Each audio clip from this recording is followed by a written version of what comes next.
Hello, everyone. Hello. Hopefully you can hear us. If you can, please let us know really, really fast. We would really appreciate it. Hopefully you're all having a good day. We're not live on YouTube yet. Come on, YouTube, wake up. Wake up, YouTube. Pirate Day. Only it actually was, then I'd feel very clever. Yeah, it would be pretty good, but sadly, no, that's not the case. So hopefully you can all hear us out there. Can you also tell us if our volumes are approximately equal? If not, we will twiddle some buttons on this side before we get started. Okay, we should be. What is taking so? There it goes. Jesus, God, that took forever. All right, a bit slow today. Okay, there we go. Hello. Please let us know if you can hear us and stuff. Hopefully you're all doing well. We just, give me some random emotes, spam some emotes in chat or some R's because we are getting into some pirate goodies today. This should be okay. YouTube's looking good. Twitch, make it look like y'all are alive. Okay, good. Y'all are there. Awesome. I will note before we get into it, I do want to say before we really get going that yes, I know Creative Assembly just put out the patch notes. I'm very excited to go over them. That'll be after the stream because they've released them at 11 and it's going to take me at least an hour. So I was like, oh, fuck it. We'll do it later. Also, I'm feeling terrible today, so if I doze off like a zombie, you all know why. I had one hell of a night, but let's not discuss that. It is, however, super appropriate for the topic today, where we are obviously discussing the Vampire Coast. And again, just to double check out there, can you hear us both clearly, and are we about the same volume? Because if we're not, we'll do a quick twiddle. But if we are, I'm apparently super low, does it say there? Yeah, let me know. Yeah, be sure to let us know if Andy is too quiet. How about that? Does that make me a little bit noisier? Do the old pool micing thing. I mean, from my perspective, it sounds the exact same. Well, there you go. Let me just let us know. Sounds good? Okay, some people are saying audio's good. Okay, alrighty. Okay. So if that all sounds good, I'm good to go if you're good to go. Yes, I think we can kick off. Okay, so before we go, our classic... Last thing I'll say, sorry, is that I'm aware there were some super chats that came in for yesterday's stream. I have those. So if you're those two people, I got you. Don't worry. Good, yeah. So we've got a couple of things to say. As always, number one, if any super chats come in, we'll be taking them in batches, which means that throughout the course of this stream, we'll be just pulling up the super chats and the various love that has been thrown to us from both Twitch and YouTube. And we will be taking each one of those comments in turn and discussing them. Even if they're not necessarily tied to our topic of choice, but if they're not, you might find us saying we'll pick that one up on Discord later or in another stream. Other than that, I don't have a great deal to say other than you should buy Dark Deeds, the lovely game from Rookery Publications, which has just been shipped out to everybody. Look! Dark Deeds! I can do it now! I've grown in power, yes. Yeah, we've been playing that game like mad this last while, and I think it works particularly well given that the primary setting in that is a big port city, which is plagued by all manner of horror. But that's not really what the topic of today is. The topic of today is the Vampire Coast. Anything you'd like to open with before I dive into a crazy intro, Mr. Sotek? Just a reminder for those who are watching that we are talking more about the place of the Vampire Coast as opposed to the faction. So, we're not going to talk about, Count Noctilus or Arnes Assault Spite or Celestial Deerfin. We're not going to talk about any of them because they have nothing to do with the Vampire Coast. Well, I say that. They might come up, but they probably won't, but they might. And but that's I'm not good planning because for it. I get the Vampire Coast characters mixed up all the time, so I'm super pleased about that part. We're dealing with the actual coast itself. So if we're ready for my little intro, let's dive in where I began with the Vampire Coast. And for me, it was all the way back. Let's wind it back in time, as I am prone to do, and works relatively well for the good old timeless undead, to the undead army list. The very first one, the one that gave us Nagash, the one that gave us pretty much everything that we understand as vampires and undead and ghouls and all the rest of it for Warhammer 4th edition. This was all the way back in the heady years when mists of time part and give us 1994. Now, in 1994, we're talking approximately, let's see, I was working for Games Workshop and had just started with Games Workshop. So that means we're talking the early part of 1994. And the Undead Army list dropped. And it was filled with fascinating details. In particular, it discussed for pretty much the first time, very, very briefly, the formation of the Vampire Coast. Now, for any of you out there that are aware, the Vampire Coast is attached on the edge of Lustria over to the far east. Now, if you don't know your Warhammer world very well, let me just give a quick description as to where that is. Imagine the real world, go down to South America, go out to the pointiest bit that sits out on the eastern coast, and then just go up a bit, and that is pretty much where Warhammer's version of the Vampire Coast is placed, but in the Warhammer world instead of the real world. So it's over in South America, Lustria, over to the far east, just above the pointy bits up there. So it's almost in the middle, but it's up a little bit. You could almost say the northeast if you wish, but it's far more the east of Lustria. And the Vampire Coast was given its first ever depiction, and it was tiny. It was nothing more than a date where a certain Luther Harkon, a vampire lord, had set up his own little vampire place called the Vampire Coast of Lustria. And we got almost nothing else. Now, I remember this time because I'd seen world maps multiple times. The Vampire Coast had been mentioned, and it was the first time that we got ourselves any real detail for it. But the details were slight, and we weren't going to get anything more for it for a good number of years. So for those of us who were always looking for new lore to mine for our own games, very little came until approximately 1997. And this is a big date for someone who, for example, might go by the name of Loremaster of Sotek, because this is the date when the Lizardman army list arrived. This was the date when Warhammer did something that it hadn't done for a long time. It added something new. Now, the Lizardmen weren't actually that new. They were based on the old Slan that had come for the previous edition and third edition. And the Slan were a Lizardman race, effectively. Frog race would be better. And this frog race were the old ones that had devolved. This obviously changed significantly with time. And in there, we get our first description of the Vampire Coast. And it's pretty long. We get ourselves about a paragraph and a half worth of detail about the Vampire Coast, the horrors that can be found there, and what happened when Luther Harkon in his lovely coffin got dropped off and then, let's say, became somewhat of a maniacal king, deciding that he was going to rule this entire area and take hold of various artifacts of the old ones that were held by the Lizardmen.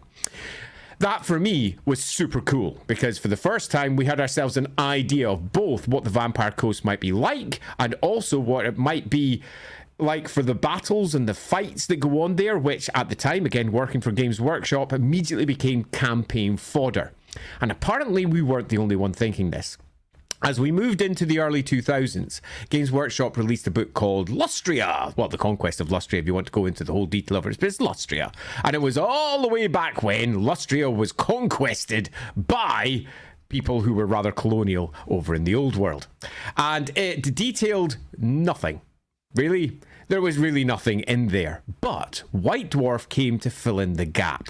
Now, the Vampire Coast had been detailed through pretty much this one. There you go. Is that White Dwarf? This one, yeah. Is that 306 that you've got? Or is that 305. Close. 305. So White Dwarf 305 is the one where they do the actual, hey, you know that Lustria thing? You can also do Vampire Coast. And they go into a good bit of extra detail in here, and it's super, super fun. We're going to be discussing that as we go. Now, for me, who was sitting there at this point, so we're now talking 2005, I was at this point writing for Warhammer Fantasy Roleplay, and the urge to immediately do something Vampire Coast related was super, super high. Fortunately, I wasn't the one making the choices for the books back then. I was merely getting employed, so whatever they asked me to write about, I did. So I only did it for my own little campaigns, and I ran a little vampire thing for my own games because I can't help myself. Whenever I read something new, I immediately go, woohoo, let's do it! You didn't get necessarily a great deal of extra detail concerning them, but there was some fun quotes, some fun extra events, and there was also the good old pirate zombies, and you can't go wrong with a pirate zombie. And then we have yet again somewhat of a yawning gap And the yawning gap spills out with a little bit of detail added for each Lizardman army list, and it's typically nothing more than, hey, that date that we've mentioned every single time about when it became the Vampire Coast still happened then. Luther's still there. He's still doing his stuff. And, you know, occasionally he goes to war with one of the local places. Let's move on from this. Really, the next big, and if I'm going to say the truly big expansion, came from Total War. When Total War came along and eventually dived down into the Vampire Coast, they took what was a relatively lightly detailed place that had been mentioned here or there in an army list, inside a book, inside the Conquests of Lustria little expansion, which was really nothing more than the White Dwarf articles, all put together, took all of that and turned it into an entire faction. And that is where the Vampire Coast gets the vast majority of what many people recognize as the Vampire Coast details. And it became a pretty big faction. Characters who were either irrelevant or who had never existed before suddenly sprung into life. And as they sprung into life, people were playing with this faction for the first time and significantly, let's just say, giving it extra depth and extra power, because where beforehand they'd been nothing, they were now a core faction that people were playing with, who were on equal footing with the other undead factions, with the orcs, with the dark elves, with anything else. They were just as important. And that meant that as later books came out, they were always mentioned on the side until eventually Warhammer Fantasy Roleplay 4 came along. That's the game that I kicked off all the way back in 1990. I'm going to guess 9. I can't remember when it was. And eventually, I planned a Lustria book, set the whole thing up to go. Then I resigned. And other hands came along, and they filled out the details afterwards. And that's where we get the last of our core detail. But not quite, because I do have one other thing to mention in terms of the overall timeline. Get to that right at the end, where we get our last of our core details of what is in the good old Vampire Coast, of which they took it in several new directions with a whole host of extra details regarding what could be found there. But there is one last thing to say. It's that thing that we often ignore in our streams, and I do mean we often ignore it, because it is prone to make the Loremaster of Sotek and I rant, rave, rant. What? Rant and rave and shining beacons of positivity and making things work? Possibly scream. And that's the end times. And the end times uses Luther Harkon in particular. Now, it doesn't add a great deal of depth to our core topic today, which is the Vampire Coast. In fact, in many respects, it adds almost nothing other than taking Luther Harkon and adding quite a bit of extra detail to his character. Add some extra details here and there. But for the core of what we're doing today, not much. But Luther Harkon does become a core component of, let's say, the undead faction as a whole come the end times. So if you don't have those books and you're interested in learning more about the vampires of the Vampire Coast, as much as I am really loath to say here we go, I'm gonna bite my tongue. You should go check the end times. So I actually want to butt in on this, of that the end times gave us one really important thing for this, and that's really it, which is that it gave us new custom unique artwork for Luther Harkon, which was huge for the Total War timeline. They went, oh, that's what Luther Harkon looks like, and gave us everyone's favorite Grand Arch Commodore. But that's pretty much it. That's pretty much it. It doesn't really, for our stream today, which is largely the joy of the fetid Vampire Coast itself, it doesn't really do anything. But it is worth, if you're looking for extra detail about Luther Harkon himself, worth diving into that. You get a strong idea of what his personality is come the end times. A personality that is largely picked up by the Fantasy Roleplay 4 version, where you can go check that out over in the Lustria book. So my long story with the Vampire Coast is actually not that long, and by that I mean it starts off early, back in 1994 for me at least, and it makes its way through time, but the vast majority of what was offered by Games Workshop was exceedingly light on details. They didn't provide us with much beyond, it's a fetid coast, there's vampires there, Luther Harkon, he's a bit of a megalomaniac, oh by the way there's some siren things possibly, there's some ghost ships, and almost all of the details that we receive from the place are either penned by him or are picked up by the high elves who pass by the area, see a bunch of ghost ships and go, yeah, fuck this for a game of soldiers, and leave. So most of our details concerning the Vampire Coast are deeply, deeply, deeply suspect. And that's a good thing, because it means that when we're coming along and we're trying to rationalize it, when we eventually arrive at what appears to be a contradiction, there's probably going to be a contradiction or two. Just a few. Just a few. When we arrive at a contradiction, we're in a position where we can say, that's cool. It's not only cool, it makes sense, because most of the information that's come out of the Vampire Coast is incredibly unreliable, which allows us to then say, I look forward to going through this one, because the Vampire Coast is a super fun place, but at the same point, a super uncertain place, meaning that we can sort of say it says this, and now also says this, and then the roleplay book says this. Which way would you like to go with your version? Yeah, so there's a lot of really fun things to get into with this, but before we get up and running, we're going to run through all of our super chat stuff real quick, and I'm going to start with the two that came in before last stream got moved. So Bohemian Snacksity asked, thank you for the $5 or £5, sorry, super chat. Just want to say you are cool. Oh, well, thank you.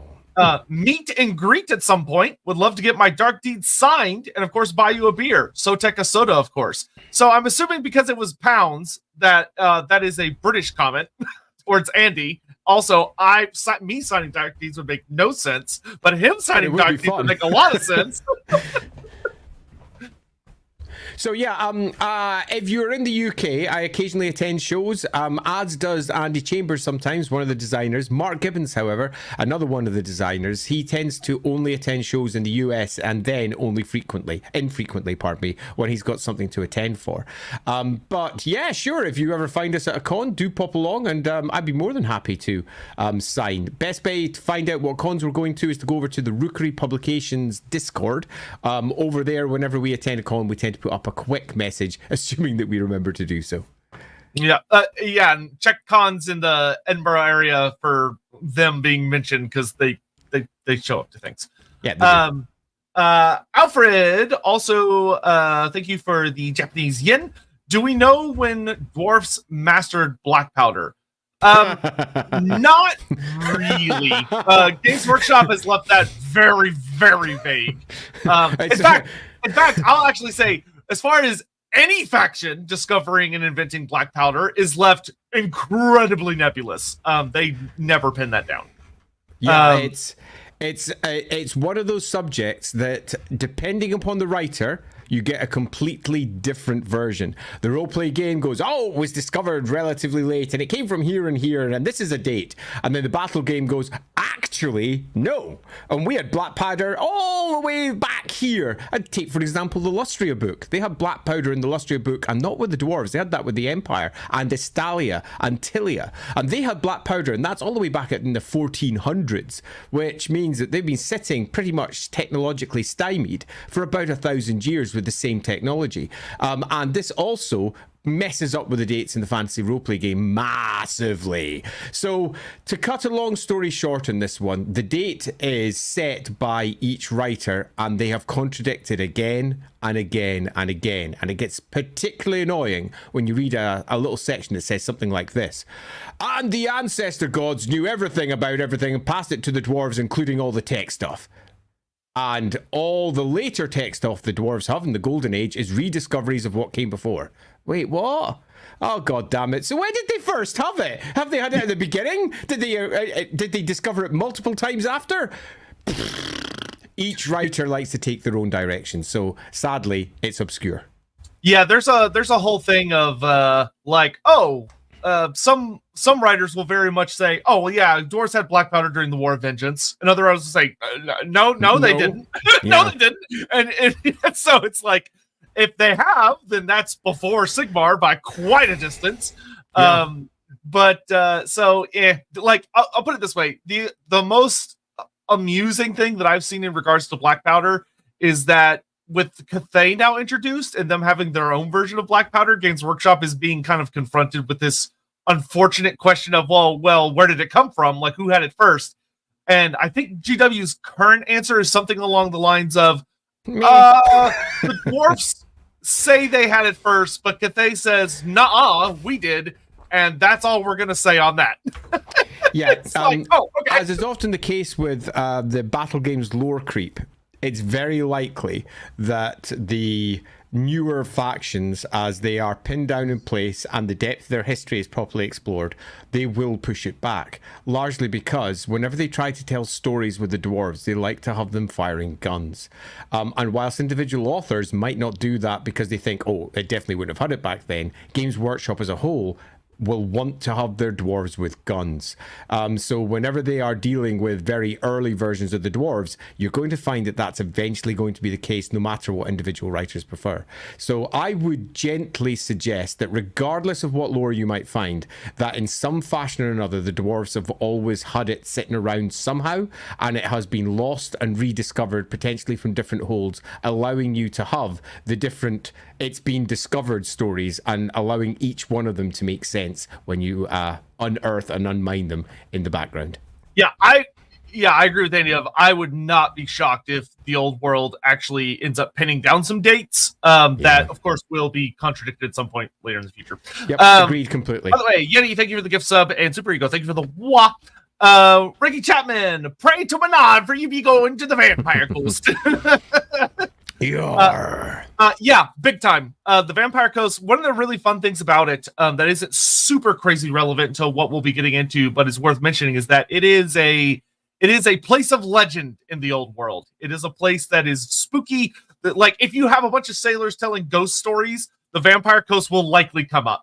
If someone, especially with the way that a lot of sailors like to embellish and exaggerate, even if they've probably been nowhere near the old world or the new world, like they've only just sailed around to Ostala or whatever, they'd be like, oh yeah, I got real close to the Vampire Coast. I can tell you the terrible things I saw there.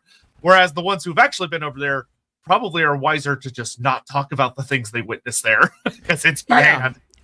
I agree completely. The Vampire Coast has picked up almost this legendary name in the same way that in the real world, the various pirate Caribbean locations similarly picked up the Bermuda Triangle or the Barbary Coast or the Bermuda Triangle. All of these places have picked up almost legendary status as to what they were and what they represented for sailors in the high seas, meaning that although the Vampire Coast is extremely distant from the old world, it is somewhere that is known by many a sailor purely by the various sea shanties that have been passed over, or alternatively by the various dark tales of the high seas and the terrors that can be found there, particularly given that in later years the ships of the Vampire Coast begin to span out across the oceans, meaning that they will be encountered in a whole host of different places across not just the old world but the Warhammer world as a whole. So Yep. Lord Sarthenius, stream to sneak in to listen at work. Yes, perfect. Yes, don't work, just listen. Sean Schultz, how does Storm of Chaos affect the Storm of Chaos? I think you mean a Storm of Magic. Storm of Chaos would be a little different. But what does Andy think of mysterious locations in the patch? So, an answer to the first thing, we'll actually talk about when something akin to a Storm of Magic hit the Vampire Coast. And the answer was, it was bad for everyone, not the vampires. Magic to vampires, pretty good juice. They could do a lot of cool stuff with it, and they do. To pretty devastating effect. And we'll talk about a year that lives in infamy, known as the Night of the Restless Dead, and what that did over at the Vampire Coast, because it did something. So we'll get into that a little later. But as far as I don't know if Andy has seen the... I purposely avoided it. I was half tempted to go and do a stream about it at some point and just read through it and find out what's what. But I haven't done that either. But so I don't know yet. So it's in spoiler territory for me at the moment. Well, maybe if you bribe him enough, he'll do it tomorrow or something. Yeah, Fire Snake, thank you very much. The says doubloons for the coffers. What is the worst monster found in the area? Well, worst is a bit of a nebulous term. So more than likely, it's going to be what Total War players know as the undead Leviathan creature. Which is hilarious. In the original White Dwarf, the Leviathan is left deliberately vague what it is. Of that, a Leviathan, one of these undead Leviathans, it could be a giant crab monster, which is what they ran with for Total War Warhammer, that it's a huge Promethean type creature. or it could be a sea dragon, or it could be some other kind of big sea serpent, or it could be a megalodon, or it could be a black leviathan, or it could be any number of big. It's just a big, horrible undead sea monster, which, to be fair, is pretty scary. There's even some the roleplay game took a bit of an interesting angle when it came to Lustria and some of the big griblies that can be found in the area, as they how do I put this very simply? They ran with a very strong suggestion that there is a culture that predates the Lizardmen, which is totally fine and great and awesome. And that elements of it still reside, especially around the eastern coast. And from my reading, it basically seems like they're leaning really heavily into the concept of the fishmen being very, very, very Lovecraftian, and that there's some kind of Lovecraftian things around the Vampire Coast, and especially over on the isle, the volcanic islands that are right over there with the City of the Dead. And that because City of the Dead, they leaned very heavily into that being like, oh, City of the Dead, like, you know, the thing that Lovecraft calls Riele or whatever the hell, wherever Cthulhu hangs out. So there, it's a pseudo joke, pseudo serious thing. So you could argue that there is a horrifying fishman Lovecraftian god that is asleep somewhere in the Vampire Coast, which is what 4th edition roleplay runs with, and says that Luther Harkin is trying to wake it up, which is just great. And to be fair, something he would probably do because he's fucking insane. But but for most people that come into that area, it's going to be big, horrible undead fish monsters. Yep. Whether it's a kraken or a sea dragon.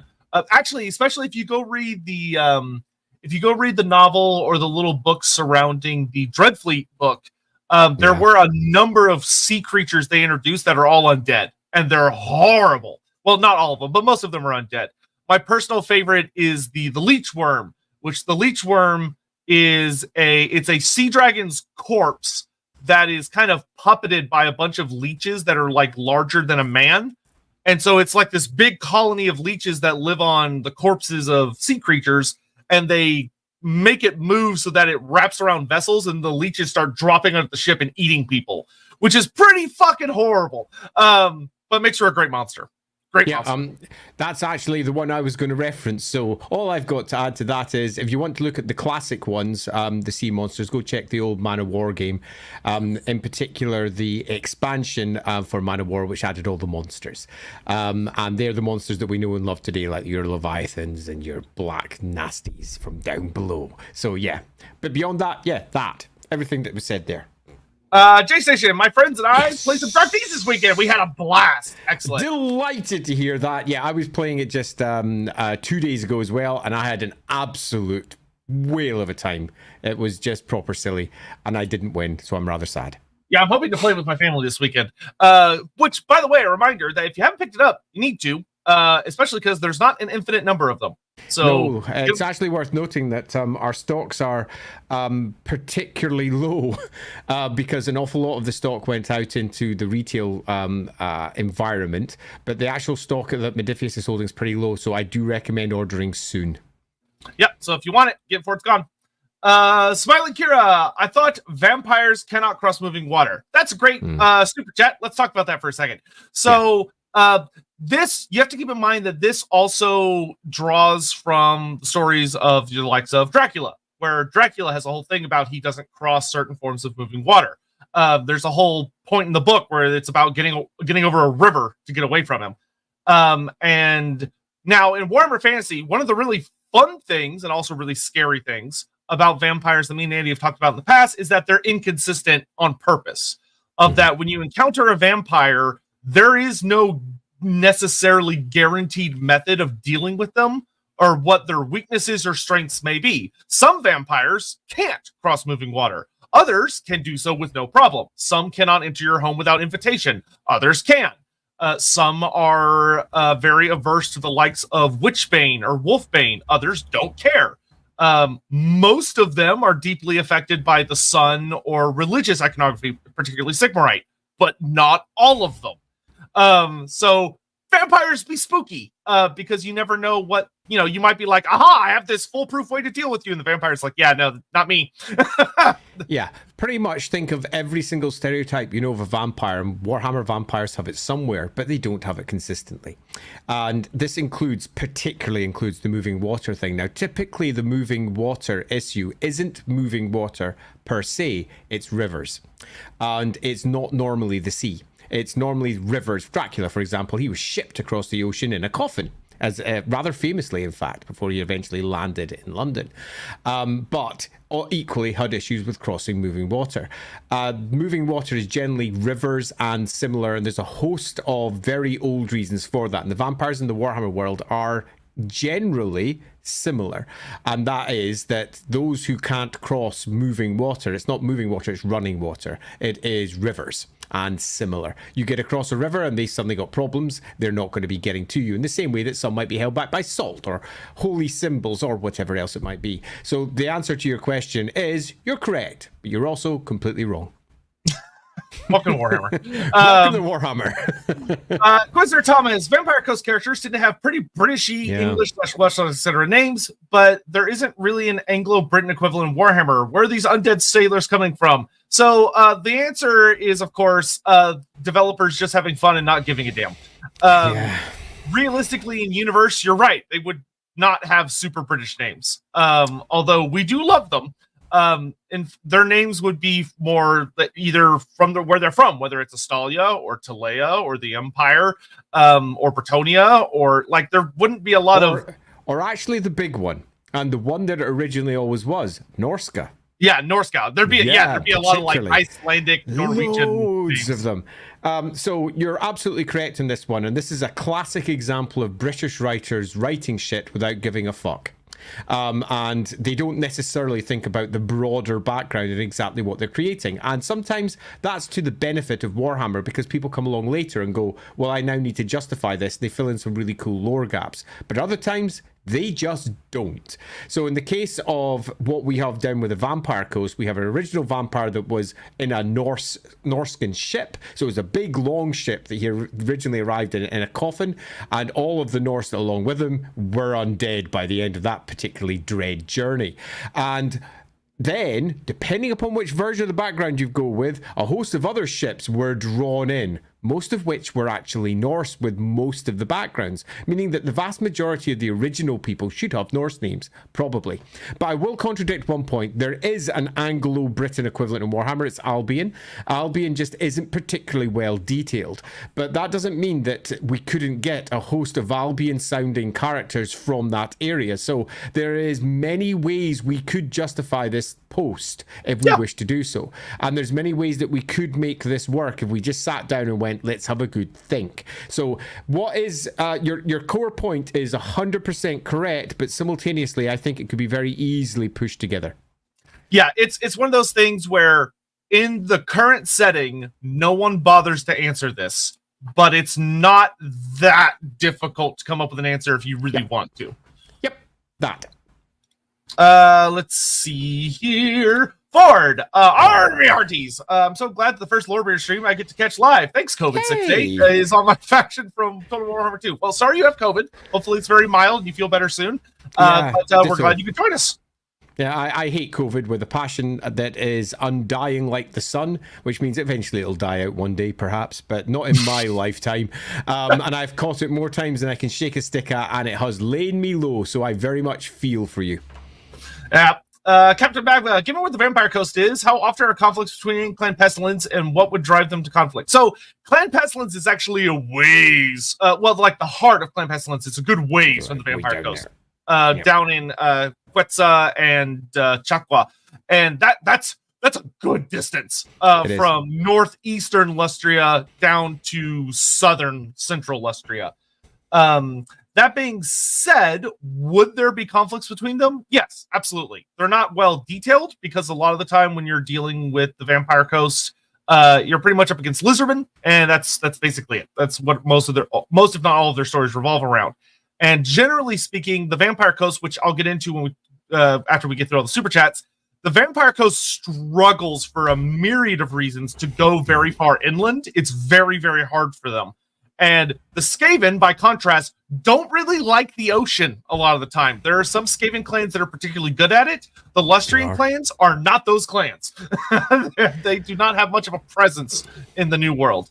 Clan Pestilence prefers to be up to their gross pestilentiness in the depths of the jungle and deep underground caverns. The purifying salt of the sea is not really their bread and butter. Yeah, agree completely. The Vampire Coast is a relatively tight location when it comes to its inland battle formations, in that it deals with a bit where it is, and that's about it. It doesn't go in too far. Having said that, though, we do have a good 1,000+ years of history, and in that time, inevitably, there will have been many inroads into Lustria, some of which were successful, some of which weren't successful. In the same way that the oceans around that area are entirely dominated by them, particularly given that they are, at their heart, undead. And undead, as we know, are quite capable of carrying on a fight that everyone else just stops because of seasons, because of the difficulty of the environment, because of, and the big one here, disease. The greatest weapon that Clan Pestilence can bring to the table does not affect in any great way at all the undead, meaning that the Clan Pestilence as it stands do not fare as well against this particular foe as they would against others. So I think that they have almost certainly come to conflict multiple times, even though the Lustria book primarily focuses upon lizardmen versus the Clan Pestilence with a bunch of invaders, and it really doesn't touch the vampires. When we get our extra White Dwarf articles and when we look at the world as a whole, almost certainly it's happened again and again and again. But in this one, I would say that Clan Pestilence doesn't fare as well as it normally could because of the nature of what vampires are. And we also get another little detail from this that I do think is worth popping out. When the vampires are attempting to make their inroads in, they have to summon in folk basically to become their next set of undead. Again, strongly implying that necromancy largely works on humans. There is a really fascinating setup for how the Vampire Coast works.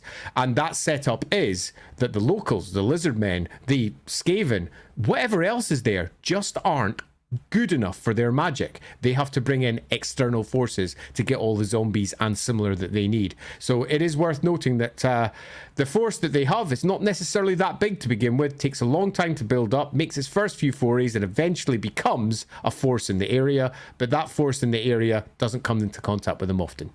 Yeah, I will note that in my opinion, and this is just because Lustria, frankly, doesn't get a lot of attention as much as it should, as you know, which we could say about tons of places in the Warhammer world. Yeah, totally. Anything outside of the Empire doesn't get enough attention.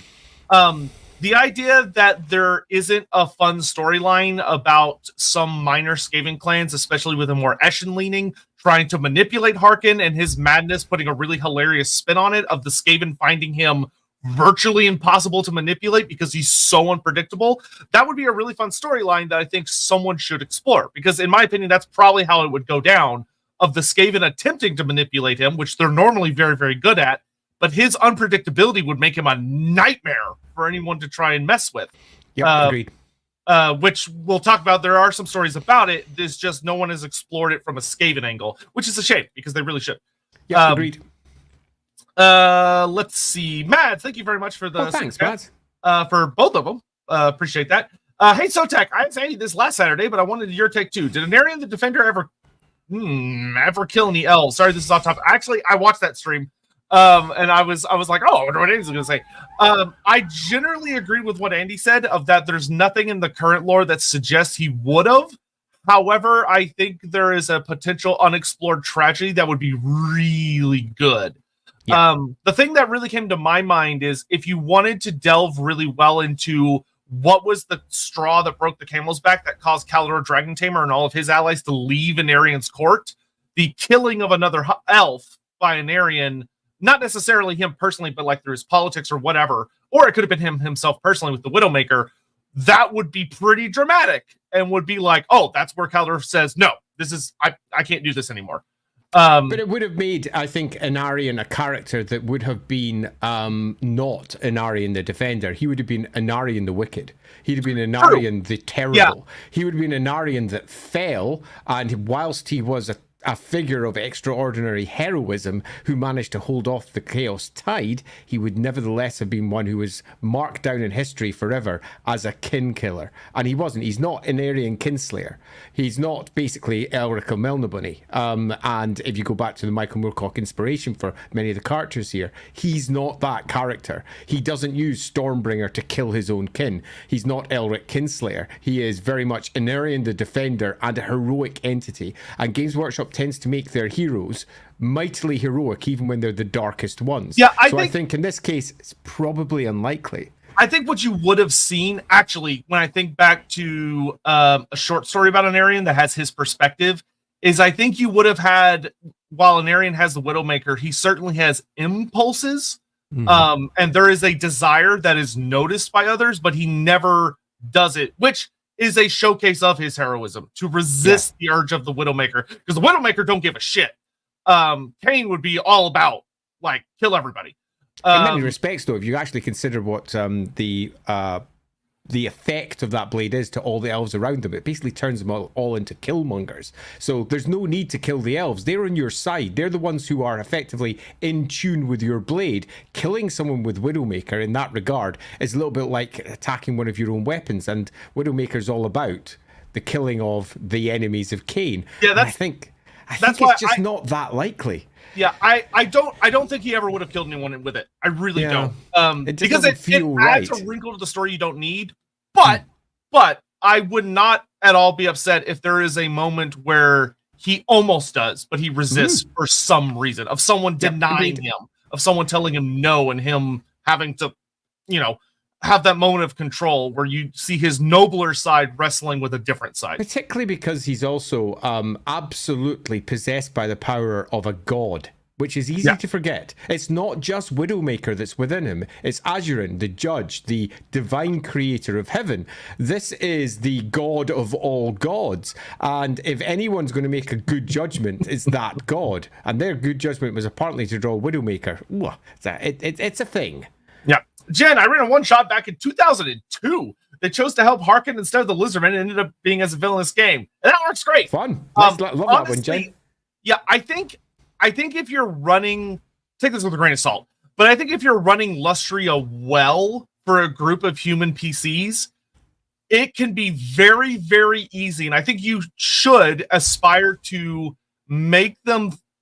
The Lizardmen are a very cold, hard to understand race of reptilian creatures that think very different than any humans do, and they think very long term, which can make them very dangerous and very nasty. And the idea that some humans, well-intending humans, would end up siding with a very, shall we say, eccentric vampire lord over the very cold alien race that is native to Lustria, I don't think is that ridiculous. I don't even think it would necessarily be a villainous game unless you're looking at it from a very zoomed out perspective. A story I actually really, really enjoy, which is relevant to the Vampire Coast for reasons we'll talk about in a little while, is the second Thanquol book, which is called Temple of the Serpent. And that book has a human cast that gets caught up in the Skaven shenanigans. And one of the things about the book that's really fun is showing how difficult it is for the humans to figure out if the Lizardmen are the evil thing or if the Skaven are the evil thing. Or if they're just both super evil, but in different ways. And it's really fun because as a reader, if you like the Lizardmen, you're reading that book going, no, obviously the Lizardmen are the good guys. But when you see everything the Lizardmen do to them, not because the Lizardmen are evil, but just because of a cold set of logical decisions from a Lizardman perspective, you understand why the humans don't like them very much. They're pretty horrible. I agree completely. Warhammer Fantasy Roleplay, if you're playing the role-playing game, works at its best when it's dealing with the shades of grey or the other colours that might sit at the table rather than the black and white of the core battle setting, where bad guys are bad guys, good guys are good guys, and they are the twain shall meet.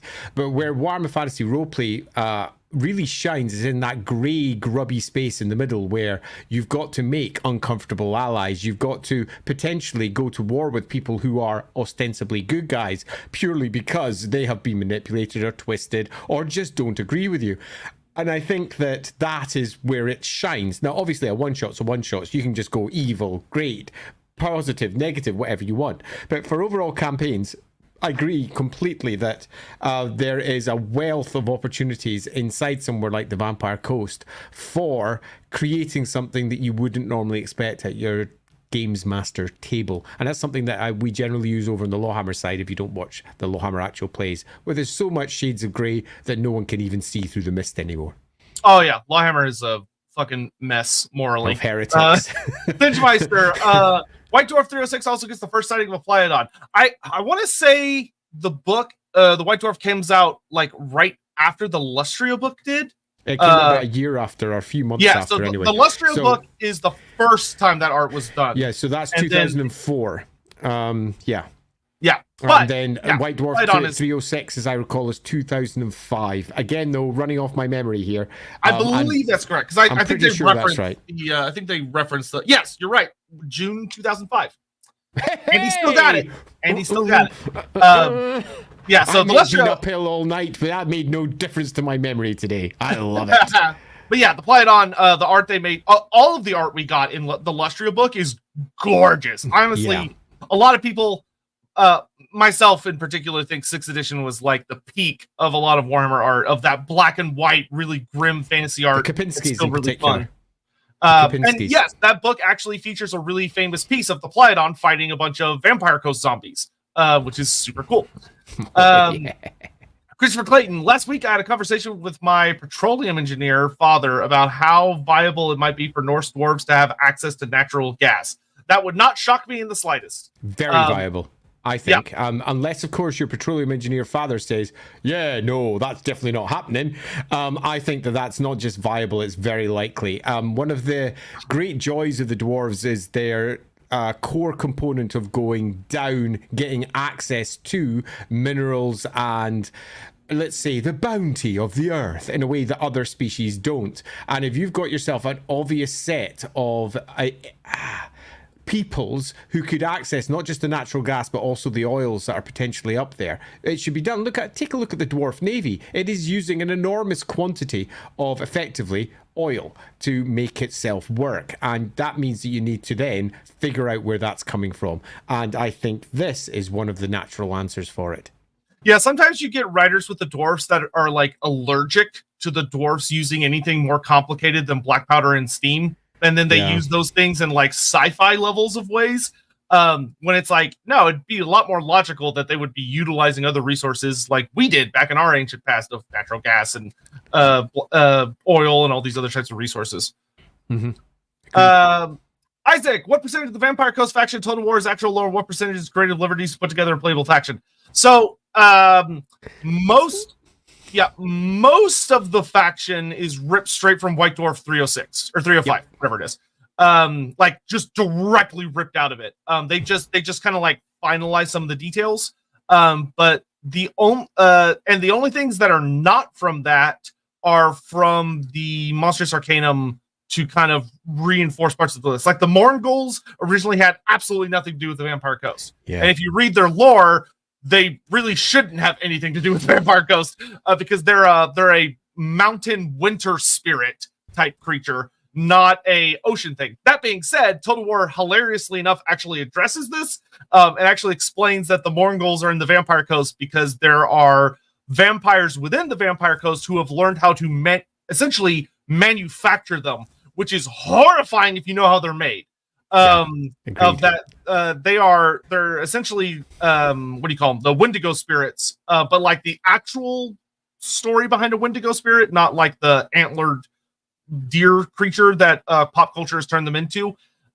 So technically they could be manufactured. It would just require you to make somewhere freakishly cold and basically starve people and force them to do cannibalism, which if you have a bunch of death wizards hanging out, it's not that hard of a situation to conjure up. They can do that. So my answer in this one is a surprisingly small percentage is new material. The vast majority of it is just a copy-paste job. What's new is all of the interconnecting tissue. In that, the overall arc of it is entirely lifted, dropped, and just fleshed out, and it's all that extra flesh that makes the faction so much fun, because the vast majority of what is the Vampire Coast faction is actually original. It It doesn't look it because it is just a copy-paste job, but because there was so little actual depth for the Vampire Coast at that up to that point, including its basic troops, they were basically hardly detailed anywhere. Actually seeing them all concepted out and turn into a complete faction was, for me on the outside, an absolute joy. I've also got one small thing I want to bring up there from, is that the correct one? From Undead and Alive. And I'm not going to answer your question specifically. I'm just going to say, if anyone's got any questions about getting hold of Dark Deeds, your best bet is to pop over to the Discord for the Rookery. So that's Rookery Publications Discord. There's a link to that over in Lawhammer, or over, just go Rookery Publications. And I will pop a link to that in the description of this video. Yeah, that'd be lovely. Yeah, I will do that. Go check that out and ask there. But loosely, if you want to order it, there's 2 hubs, the US and the UK, and just go to the closest hub. So in your case, go order it from the UK hub. So that's modifius.uk. I presume that's the number. And then go pop in there. Thank you for that, Isaac. But yeah, for the most part, very little that they did. Actually, one other thing I want to say is that really fucking clever thing that CA did was the Necrofex Colossus, which is the big ship creature.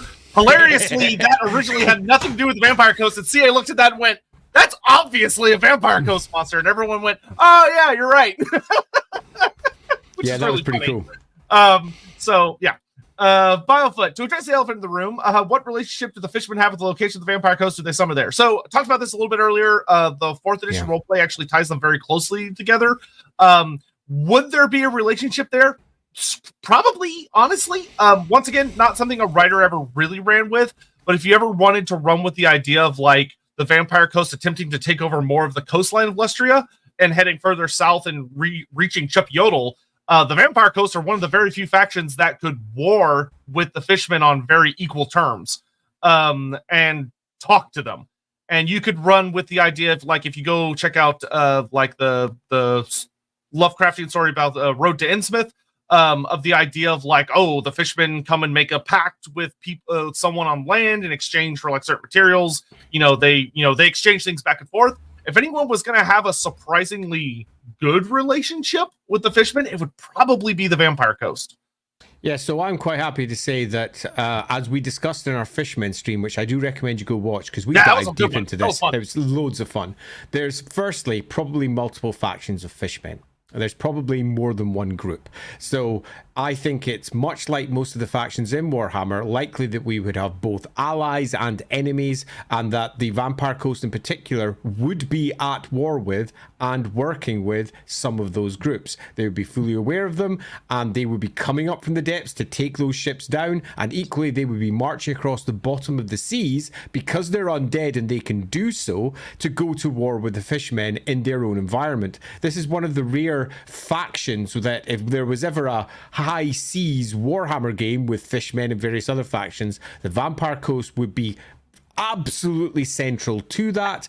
And this is one of the great unspoken stories of the Warhammer world, in the same way that the fishmen as a whole are one of the great unspoken stories of the Warhammer world, in that they're always there on the periphery, but they're never really used with any great depth. And in this case, definitely.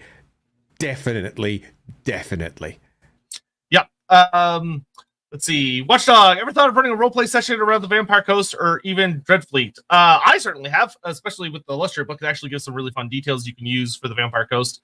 Dreadfleet would be bonkers, but you could do it. Absolutely. Like the idea of being like a random group of hardcore mariners that are caught up in the events of Dreadfleet. So you're like dealing with the captains and you're picking sides, and you also have like Count Noctilus attempting to sway you to his side through various things, and you get to like explore all the aspects. You could literally make an entire campaign, like year-plus long campaign, about just surviving the events of the Dreadfleet campaign, which could be pretty fun.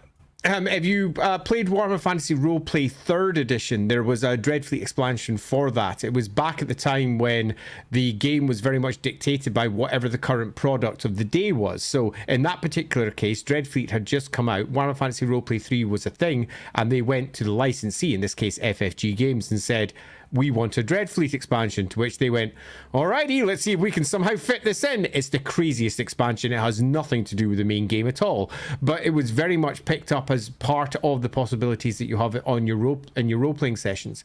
And it's one of the things that I think Warhammer Fantasy Roleplay often misses, and I do mean often, and that's that because it's so focused on the old world, they forget that it's a Warhammer game, and that it's a game that can and should expand across the Warhammer world and take in lots of different types of role-playing. You should be able to play different factions that are normally considered to be bad guys, because it is all about shades of grey, but it's a game that focuses so heavily on the Empire in particular that we very rarely get to see this sort of thing.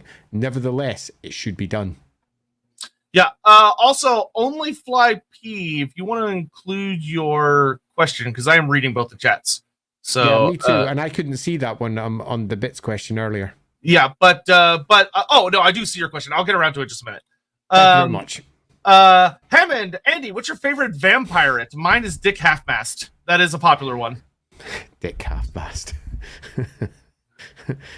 I'm just going to leave it there. Just leave it there. Leave it there. Sean Soltz, are the fishermen a part of the Vampire Coast? Debatably. I think we've covered that to a degree, and we think that it's far more likely that it would be both an antagonistic and potentially allied force, both around and close to them, rather than necessarily being a part of it. Because vampires, this vampire in particular, is particularly megalomaniacal and very much likes to hold the terrain that he has in his very much corpse-like grasp.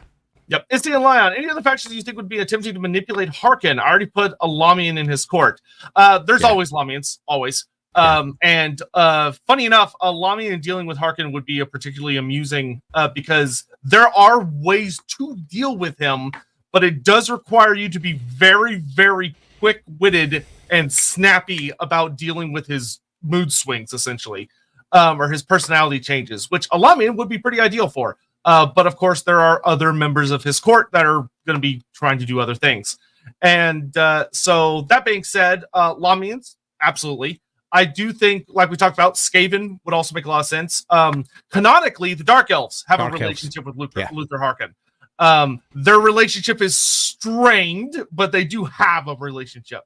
And furthermore, there are actually mentions that Harkin has met with other pirate lords.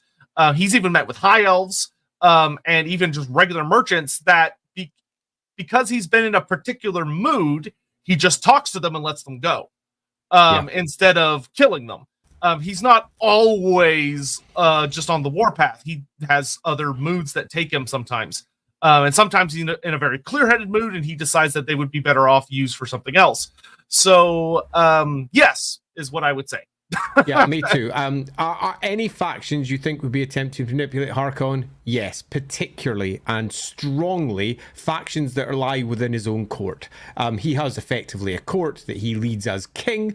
That court would be attempting to manipulate him in multiple directions, but external to that, the Lamians are the obvious first choice, and the obvious second choice are the Dark Elves. The Dark Elves have strained relations, but they have relations, and they've allied with the Vampire Coast on more than one occasion in the past, meaning that they don't just have diplomatic connection, they likely have a small group that work possibly even in and around the Vampire Coast, and that's super fun because that starts adding extra opportunities for roleplay and similar. And the last one of the third most obvious are pirates themselves, although the fear that many a pirate would have of the undead pirate I think would be quite high. Yeah, but don't underestimate the pirates and the Norskins especially. Don't underestimate the pirates of Lustria. Pirates that hang out around Lustria are the nastiest of pirates oftentimes, because that is a hard life.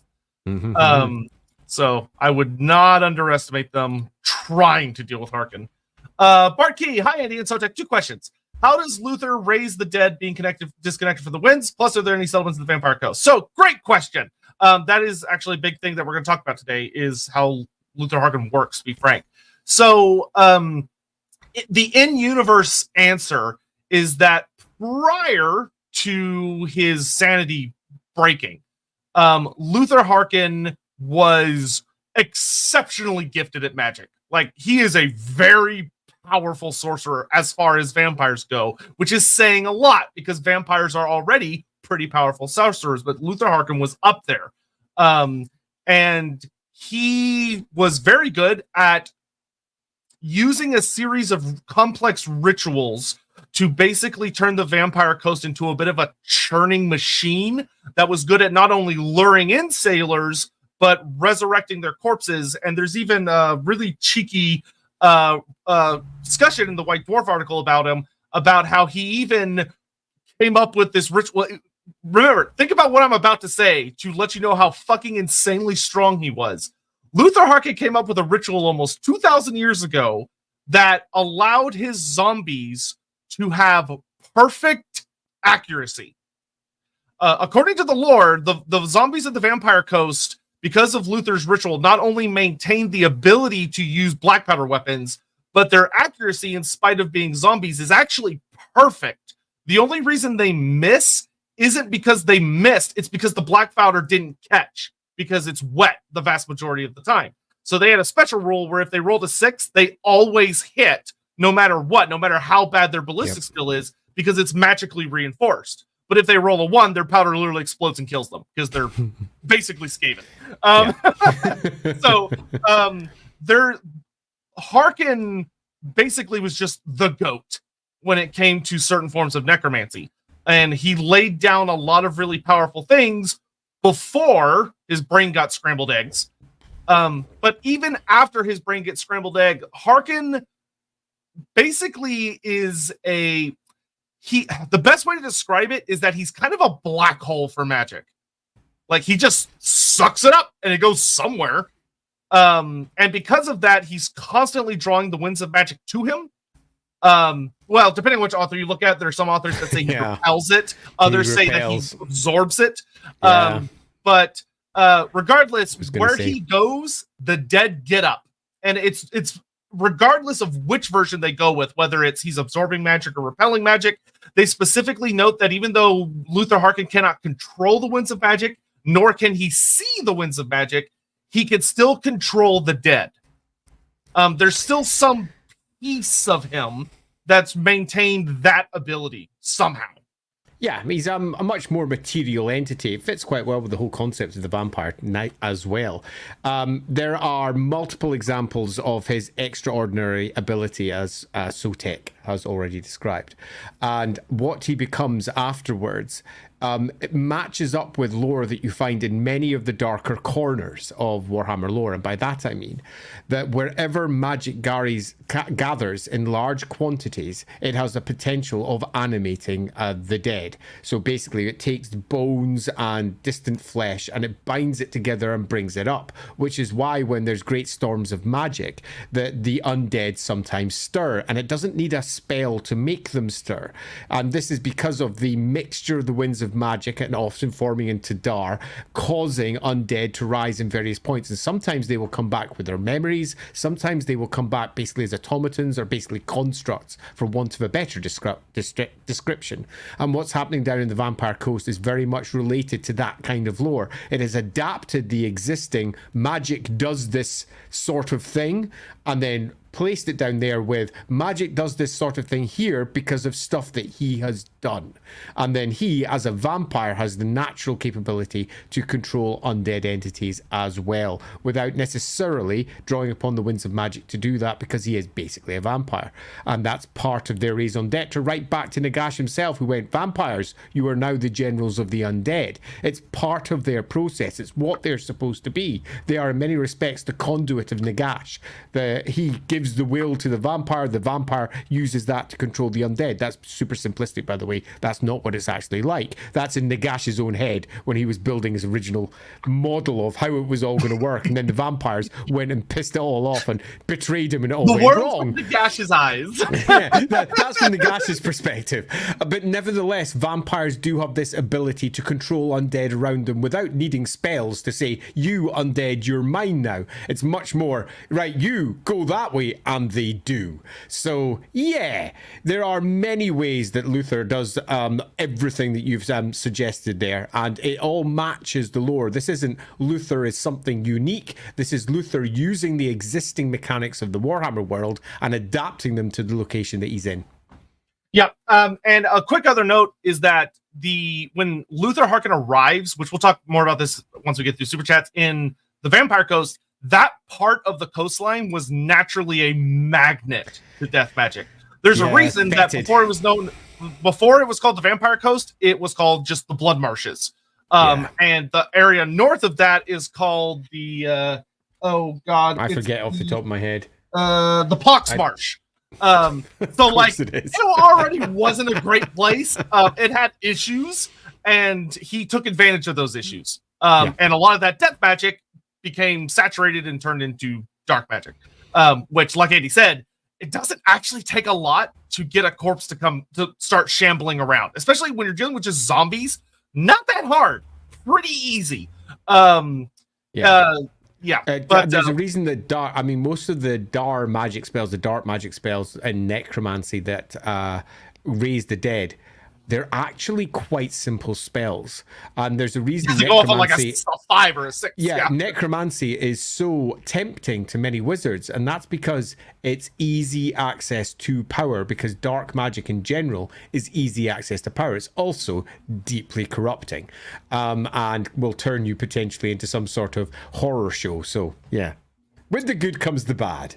Yeah, gun for bullets. I was wondering, does the Vampire Coast not have enough named characters? Is that why they use Arnis Assault by Until the War? Yeah. The only named character is literally Luther Harkin. And then, depending on which author you ask, his first mate, who in the end times was Captain Drekla, who was another vampire, but in the Warhammer Fantasy Roleplay is Black Jenkins, who is a ghoul who is 1,700 years old.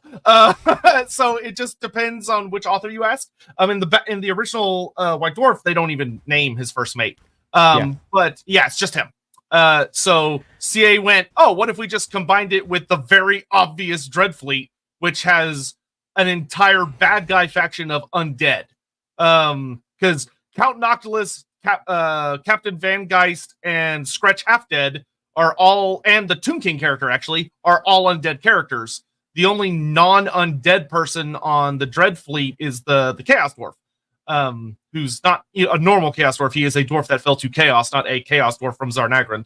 But yeah, so yes, that is why they use the likes of Arnis Assault Spite. Yep. Armand, where do they get their black powder? Is it traded, raided, stolen, or made by them? And is it magical and works when wet? So this is a hilarious question, because it's one of those ones where if you look at it, you go, and the setting refuses to answer this. Point blank. Yeah, all they say is they have it, which means he's getting it from somewhere. Likely a lot of it is raided, a lot of it is stolen. Perhaps it would make, he has a pretty much endless zombie horde. I don't know what you even need to make black powder, and if that material exists in that part of Lustria. Maybe it does, and he's able to manufacture his own. But I will say, is it magical? No. Does it work when wet? Sometimes. Yeah. So I'd agree. And by that I mean it's not detailed, and it's hilariously undetailed, because there is quite clearly a gap there. Where the heck does it all come from? And the answer has to be that they make it themselves. Now, that doesn't mean they make all of it themselves, but they have to make it themselves because they use so much of it. It's a core component of their ships, of their troops. They have black powder, which means that they're going to have the necessary local minerals to bring it into place. The only other strong contender for it, if you don't go with that answer, is that they're using magic to create it, meaning that they're perhaps taking the ghost of the black powder. They are bringing back black powder that has been lost at sea or something similar and using that. That's a pretty weak ass story, but it's a weak story that could, if it was written well, be exceedingly cool.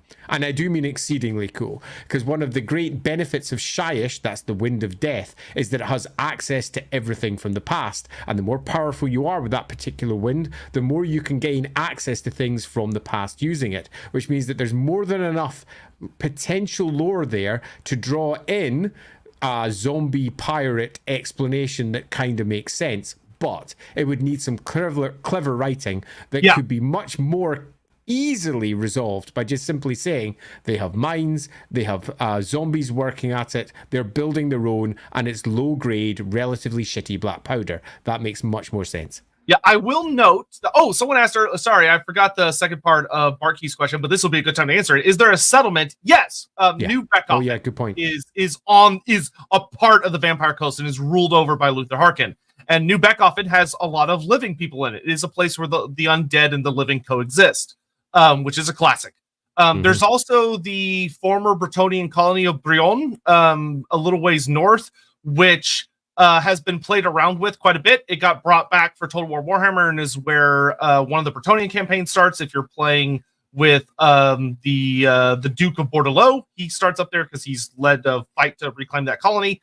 In 4th edition, they leave it very vague what happened to Brionne, because Brionne got brought up in an old white dwarf and then it was never mentioned ever again or put on any maps. So both Total War and 4th edition brought it back. And in 4th edition, it's heavily implied that it fell to vampires. And that's the reason it fell in the first place, was that the Vampire Coast gobbled it up. So that would mean there are 2 settlements that belong to the Vampire Coast, which, there are living people there. So there could be engineers and people working in mines and stuff like that, along with zombies reinforcing them. So there's also that. And the other thing I will say is, if you're dealing with Harkin and you're writing your own stories, this could be a big reason why Harkin trades, is to get his hands on powder. But I will note, there is a fun note in the Woofrip stuff that the undead of the Vampire Coast literally dredge up sunken ships. So like if ships wreck on the coast of Lustria, they will go either draw the whole ship in, which they normally do, or at the very least they'll raid it and take everything of value, including the powder, which they'll take all the powder and take it to land, let it dry off over time or whatever, use magic or whatever have you. So there are ways they can get it, but I do agree with Andy, for them to have as much as they probably need. There's got to be shenanigans. Yeah, they're making it themselves. And I don't think that it's a particularly large stretch for that to be the case. It's not a complicated chemical process. So, yeah, they're making it themselves. Yep. Hammond, why does Slaanesh like us so? Also, the king of the elves. Sunfang lusts for battle! Well, if you're talking about Tyrion, he's not the king. But that being said, perhaps Narian said the same sentence when he was wielding something. I wouldn't put it past him.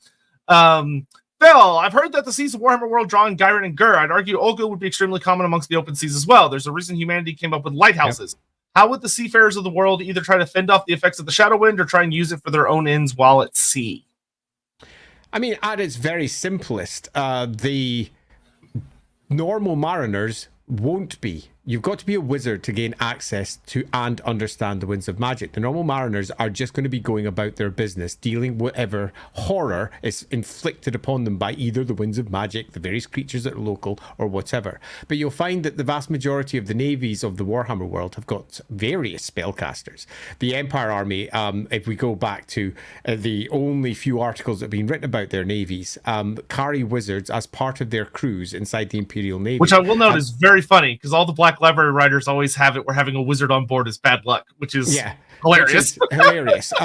But yeah, they need them, because it's basically like, I mean, would you go to a war in the Warhammer world without a wizard? The answer is no. Ever, because you would get massacred. And indeed, the few examples of battles in history where people go to war without wizards are always absolute annihilation for those without them, unless they're dwarves. But remember, dwarves have wizards. They're just called runesmiths. They're basically their equivalent of wizards. So then we go over to the Empire and its various factions. It's got a bunch of battle wizards, of which Jade are super common, of which Grey are very common. They're itinerant, moving around from place to place.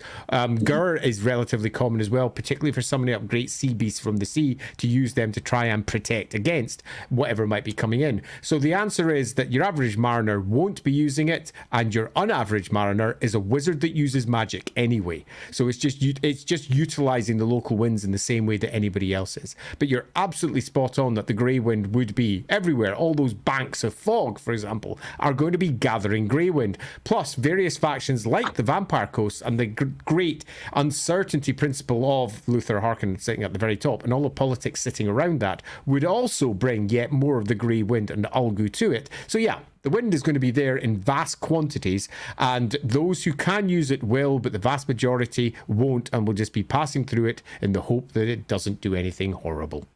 Yeah, and if you're like, oh, I want a specific example of a spell, hiding your ship via Ulgu is wise, because there are things on the sea you should be aware of. In fact, if you go into the Man of War game, and it is a very old game, but the colors of magic existed back then as well. They've got a whole host of like jade spells, like for example a rot spell, which makes all the wood rot on your opponent's ships by drawing out the life from it. So there's lots of fun spells for those winds as well if you want to go check out those old expansions. Yeah, I just want to grab this real quick. Which wind does the Lord of the Deep derive from? If we look at the 8 winds, there's a big lack of anything water/naval, which I always found strange as a derivative or something completely new. So we've talked about this a fair bit in other streams about where do the bonus lores of Magic come from? And that sometimes they're their own unique winds. Sometimes they're a wind spun a new way. The lore of the Deeps in particular in Total War is a very interesting lore because it's kind of the lore of necromancy plus water. Jade. Yeah. Which in and of itself is a fascinating concept that's not that does exist. Like there's a form of necromancy called Arborea necromancy, which is the necromancy of plants, which is used to horrifying effect.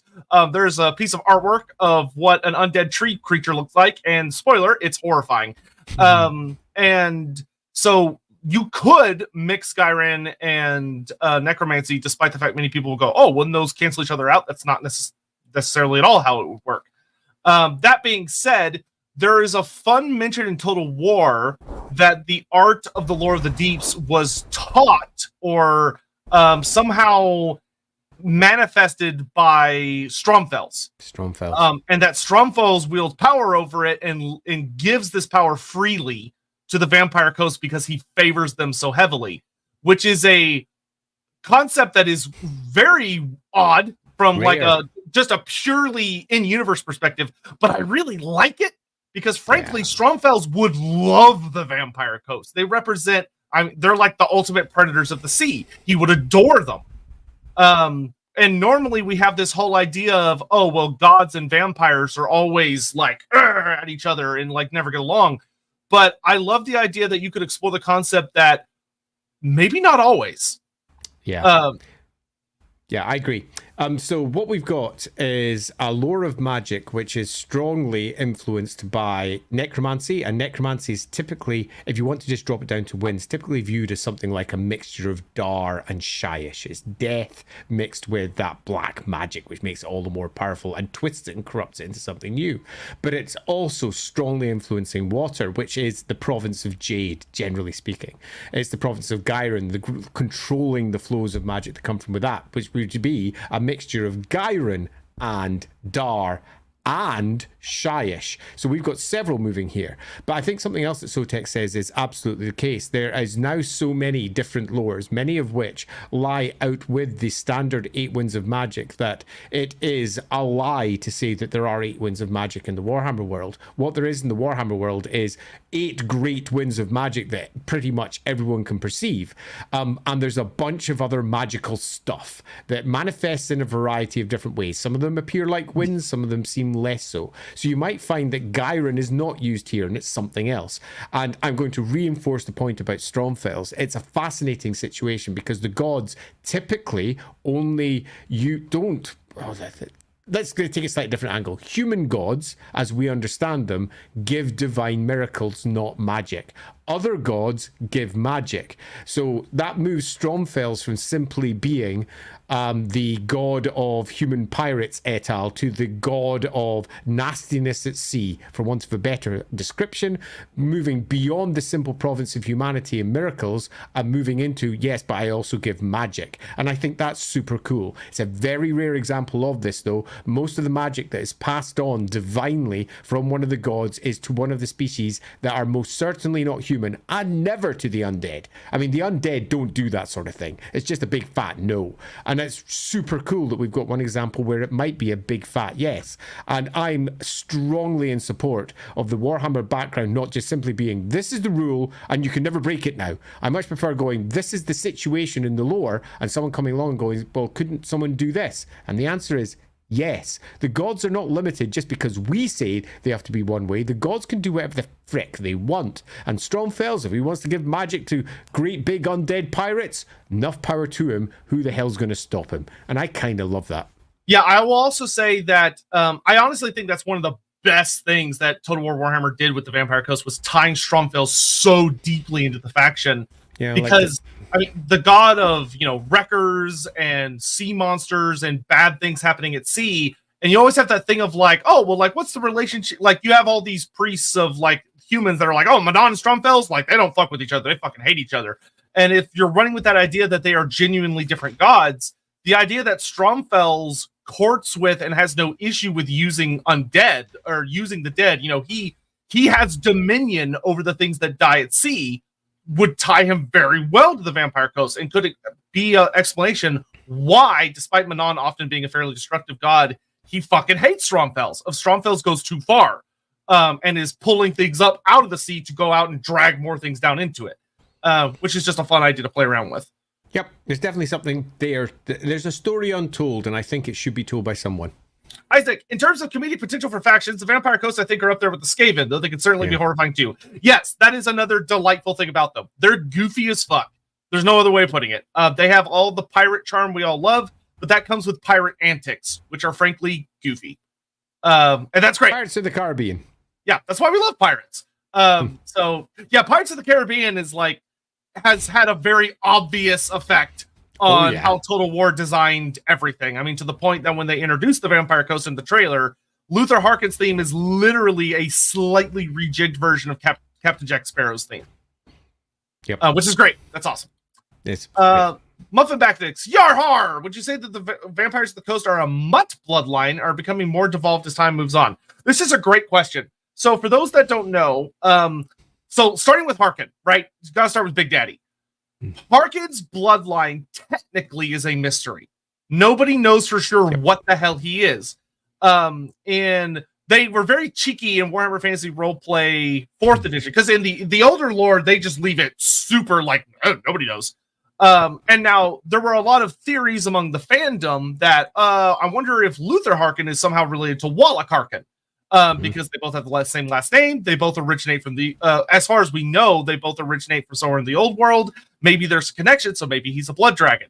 This was picked up by the author, I want to say Josh Reynolds, who came along with his Masters of Death series, and there's a scene during, it's like right after the fall of Lamia, where Stragos is rising up, the nation of Stragos, and in it, we see Abarash turns up, and Abarash has his 5 OG disciples with him. So the 5 biggest badasses that he ever turned, who are his personal disciples.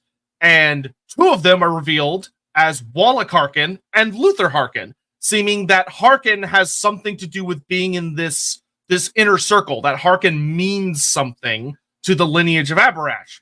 And everyone looked at that and went, oh, awesome, we got confirmation. That makes sense. Great. Awesome. Cool. Awesome.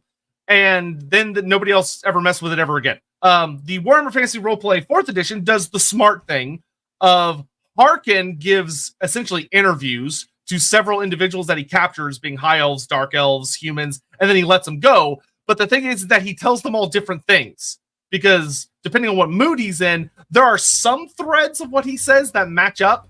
But when it comes to like where he comes from, he says a couple different things. In one story, he says, oh, I'm from the Empire. I named that city over there New Beckhofen because I remember Beckhofen. But to another one, he says, no, I remember Nehekara. I was there.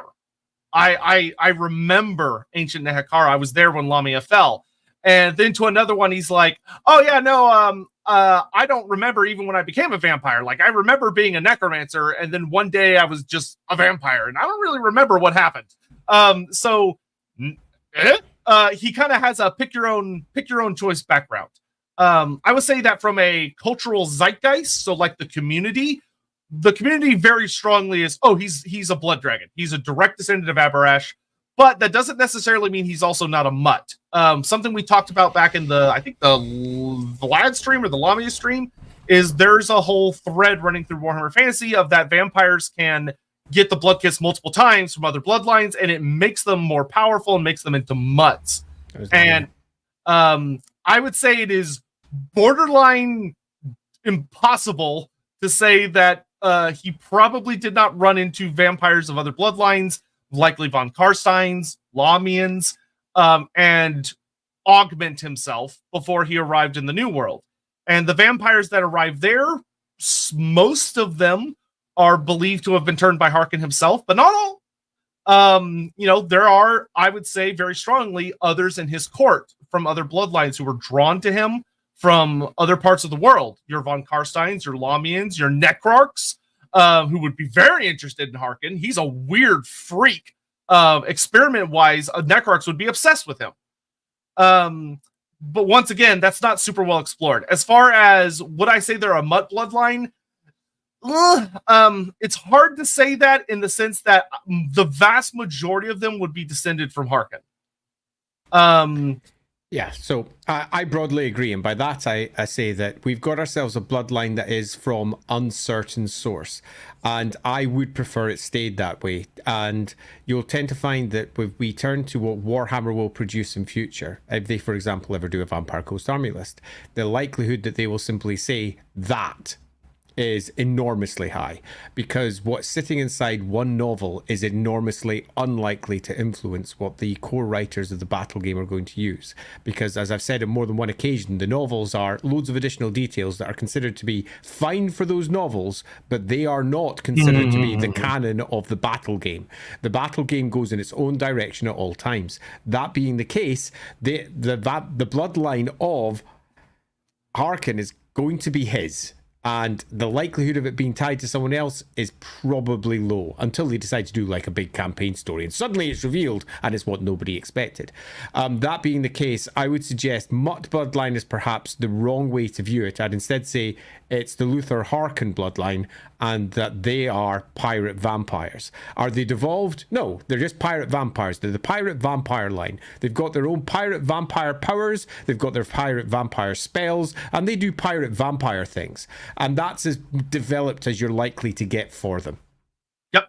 Okay. I'm going to power... Man, y'all are being very... thank you for all the questions. Yeah, we really thanks. appreciate Awesome. it. I'm really probably enjoying around these. like 145 mark, I'm going to stop questions and just get into some general lore tidbits.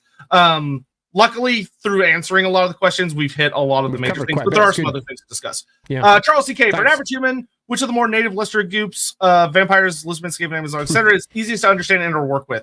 The other humans. Humans. There are a lot of humans in Lestria. Humans. So this is a misconception I want to hit really hard, of that.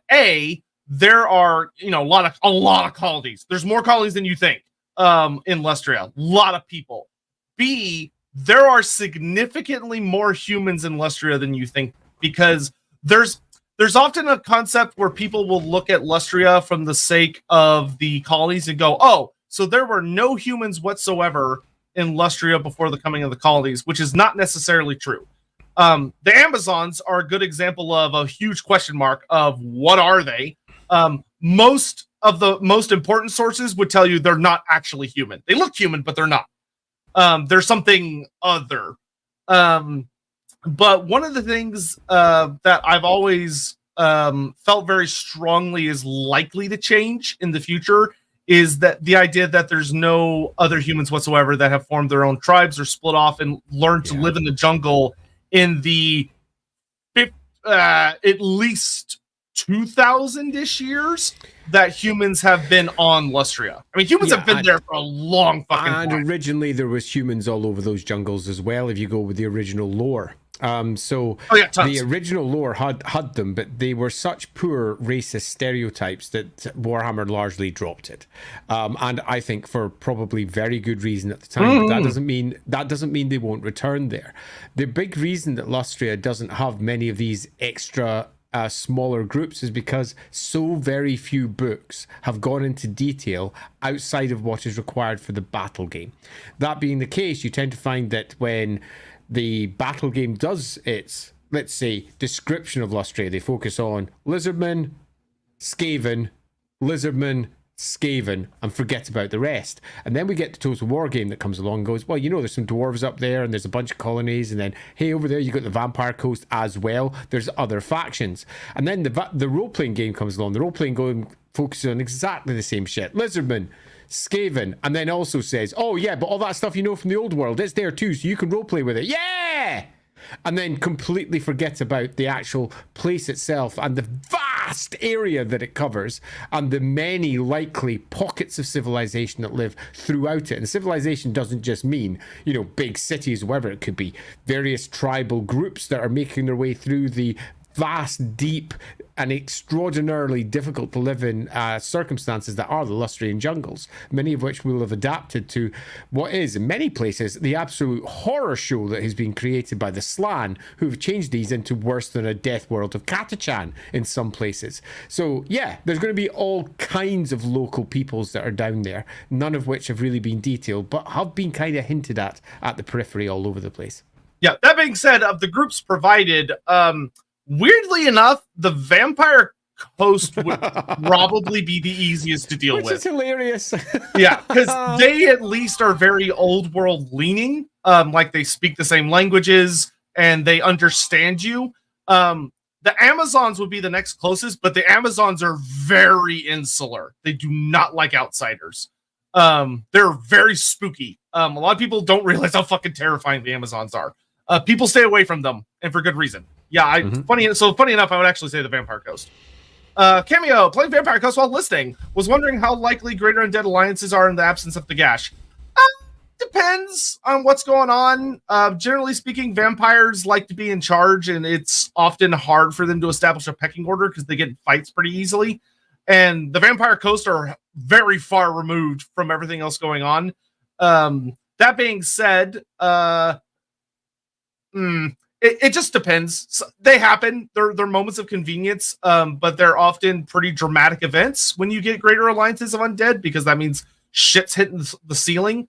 And you often have stuff like the Tomb Kings really fucking hate vampires as kind of a universal rule.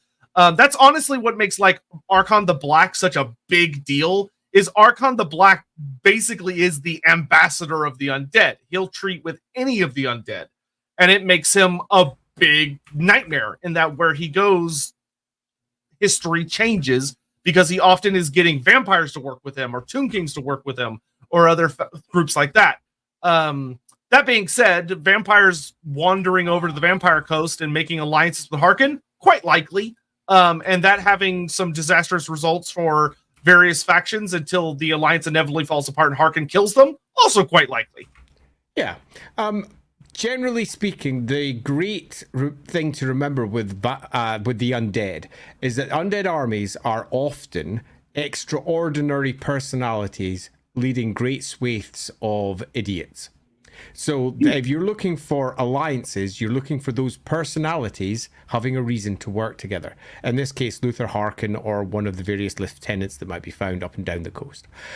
So in the case of the undead Tomb Kings, it's the individual Tomb Kings. In the case of your vampire counts, it's the individual vampires. In the case of various liches, whatever else you might find, necromancers across the old world and similar, they would need to have a reason to work together. But often these individuals are filled with a great sense of megalomaniacal control, largely because of the dark wind that they're channeling. Dark wind, the black wind of magic, corrupts you from within and makes you typically pretty weird, often deeply focused on power and gathering power, which means that because of this jealous nature that many of them will have over controlling that power, many of the necromancers and vampires and similar will not be allying unless they are absolutely forced to or must, because they'll generally have a mindset that says, I'll do it better myself, generally. Yeah.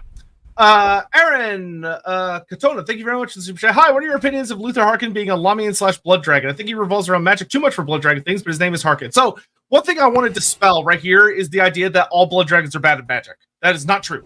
It's not true. There are several Blood Dragons that we have examples who are take the Red Duke.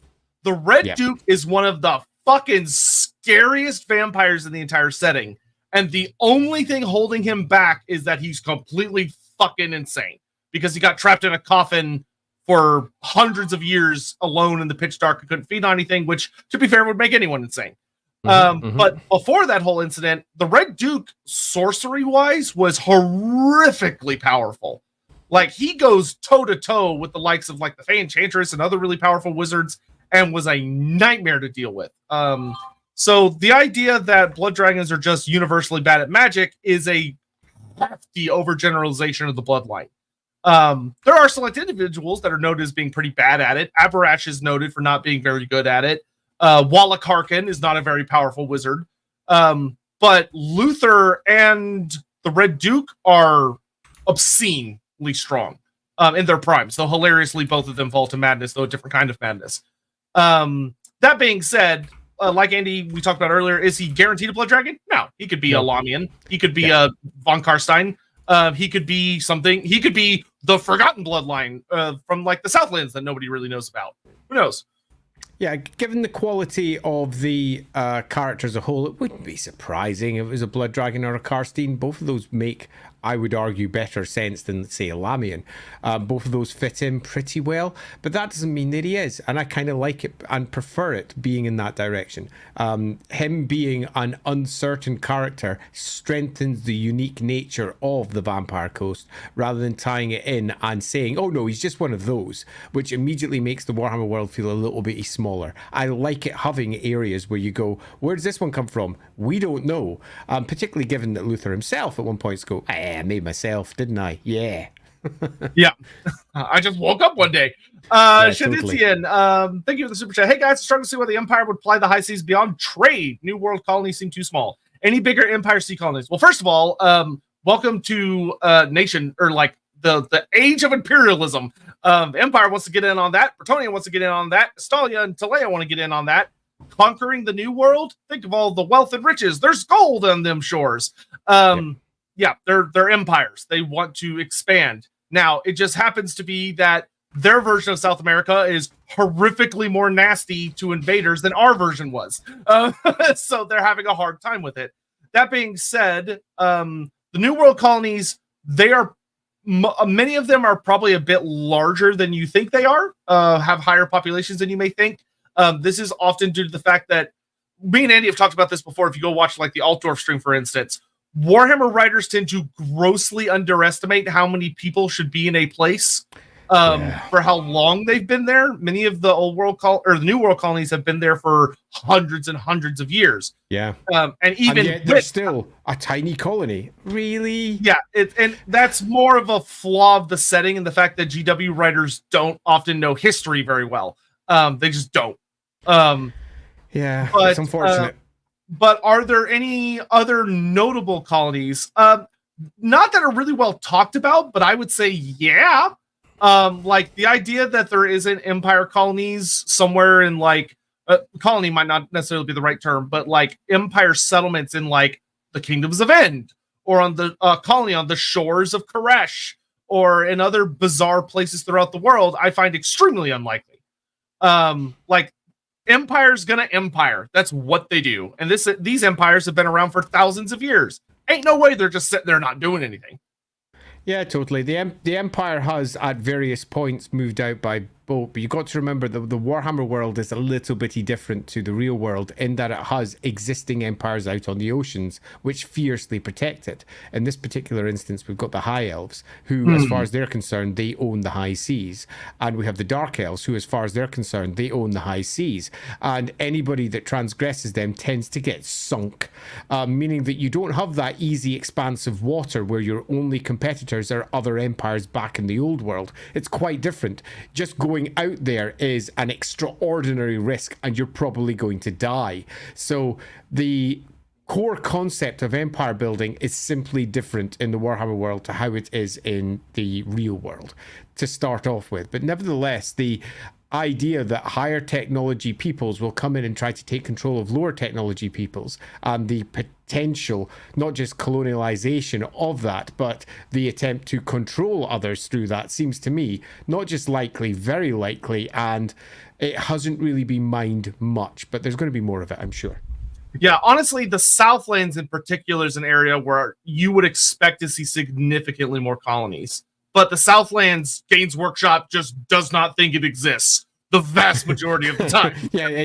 Let's just not think about that too much. Yeah, like the Southlands, Lustria has significantly more lore than the Southlands does, which makes no fucking sense for how close the Southlands is to the old world.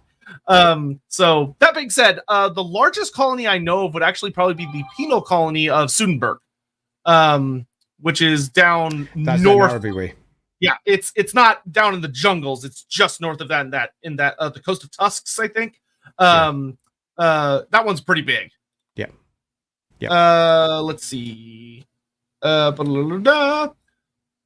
would it be to channel Gyran in the coast? Like, could you? I mean, the ocean's right there, so you could. Yeah. It might be a little funky, but you could. Yeah. There's Gyran flows across the land in great massive channels and flows towards and into oceans as well, and across oceans. Gyran is closely associated with water. It would be an easy place to channel Gyran magic, but it's also worth noting that Gyran magic, unlike many of the other winds, is a particularly easy wind to channel. So it wouldn't necessarily be all that much easier, but it would definitely be pretty easy in comparison to some of the other winds. Yeah, especially because the Vampire Coast is actually cut up by 5 rivers that go from Lustria into the ocean, which for those who want to hear, from north to south, the rivers that cut through the Vampire Coast are the Shingo River, the Pakotl River, the Tieto River, the Aboxi River, and the Kahuatl River. So there you go. Tiblam, I thought the Galleon Graveyard was ripping off all the dead things in the ocean. So would lower undead get insta exercise if they fall off of the boat? Does that compromise the Vampire Coast submarine unit? So one of the things we talked about a little bit earlier, but I want to really hammer on is when Luther Harkin showed up on the Vampire Coast, one of the things he did very early was he used the incredible amount of death magic and other sorceries that he was able to build up on the coast. And he cast a really nasty ritual, which draws any ships that get vaguely close to the Vampire Coast towards it. This is done through a series of methods. He employs the use of what are known as sirens, but because it's the Vampire Coast, it's spelled sirens. Because of course it is. Yeah, because if it's a siren, that's something technically different in the old world. So they're like, well, we want to have the same thing, but we have to spell it different. That way it's unique. So we got the sirens, which are... instead of being like mermaid-like creatures, they're spirits. They're very similar to banshees that sing and lure sailors to their doom. That's a part of the ritual. Other aspects of it are that there's a cursed mist that hovers around the Vampire Coast that causes people to get lost and slam into the very, very dangerous shores of the Vampire Coast. He basically, so like think of like how Ulthuan has a big ritual off the eastern coast, the Shifting Isles, that confuses people and causes them to shipwreck and go places they don't mean to. Luther Harkin has basically designed something very, very similar. It's just its goal is to bring you in instead of to kind of push you out like the Shifting Isles necessarily. That being said, a Vampire Coast submarine unit is hilarious. Also, the idea of them getting sucked into the Galleon's Graveyard like a vacuum is hilarious. But also keep in mind, if you watch the Galleon Graveyard stream, me and Andy talked a lot about that the Galleon's Graveyard is 99% not where Total War puts it. Total War put it there to make it relevant and to just give you a fun thing near Ulthuan. It is far more likely that it's on the other side of Lustria. Way super fucking far away.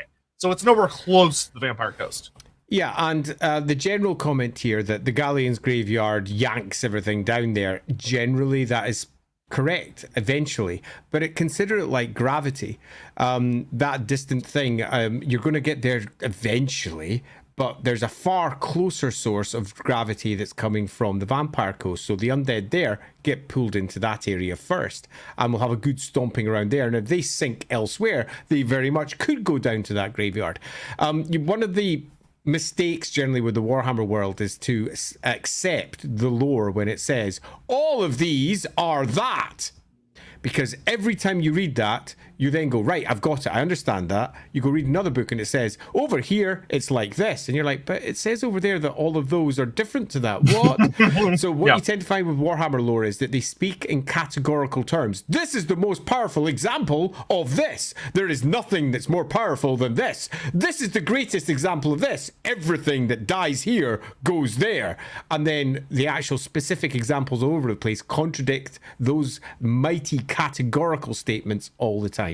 So whilst Yes, the Galleon's Graveyard is an inevitable destination for all of those. Go check our stream about that. That in no way means everything's going to get there, but certainly not instantly. It'll take time. Things go down there slowly. The sea is a weird place. There's fishmen. Who's to say the fishmen don't get involved? Tridents abound. There's good old Triton swimming around doing crazy stuff. Vampires doing vampire stuff.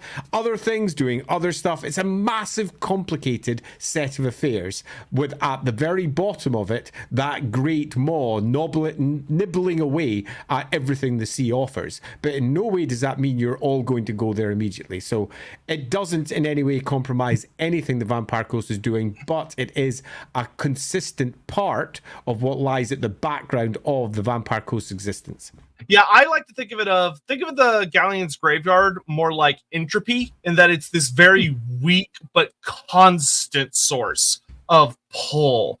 But literally everything else seems to have a stronger magnetic pull. It's more the Galleon Graveyard is where you go when you are truly lost to the sea. Yeah. Cole Patterson, are the old world, new world plants from similar places as they are in our world? Is Harkin selling potatoes, tomatoes, and chocolate to passing merchants? That is a genuinely great question that the writers of Games Workshop would very much prefer you not ask them. So chocolate is something that has been a part of the Warhammer world almost since the beginning. So it's definitely in the old world. And there have been various attempts by some writers to say, aha, it comes through the wasteland and it comes in through Marienburg.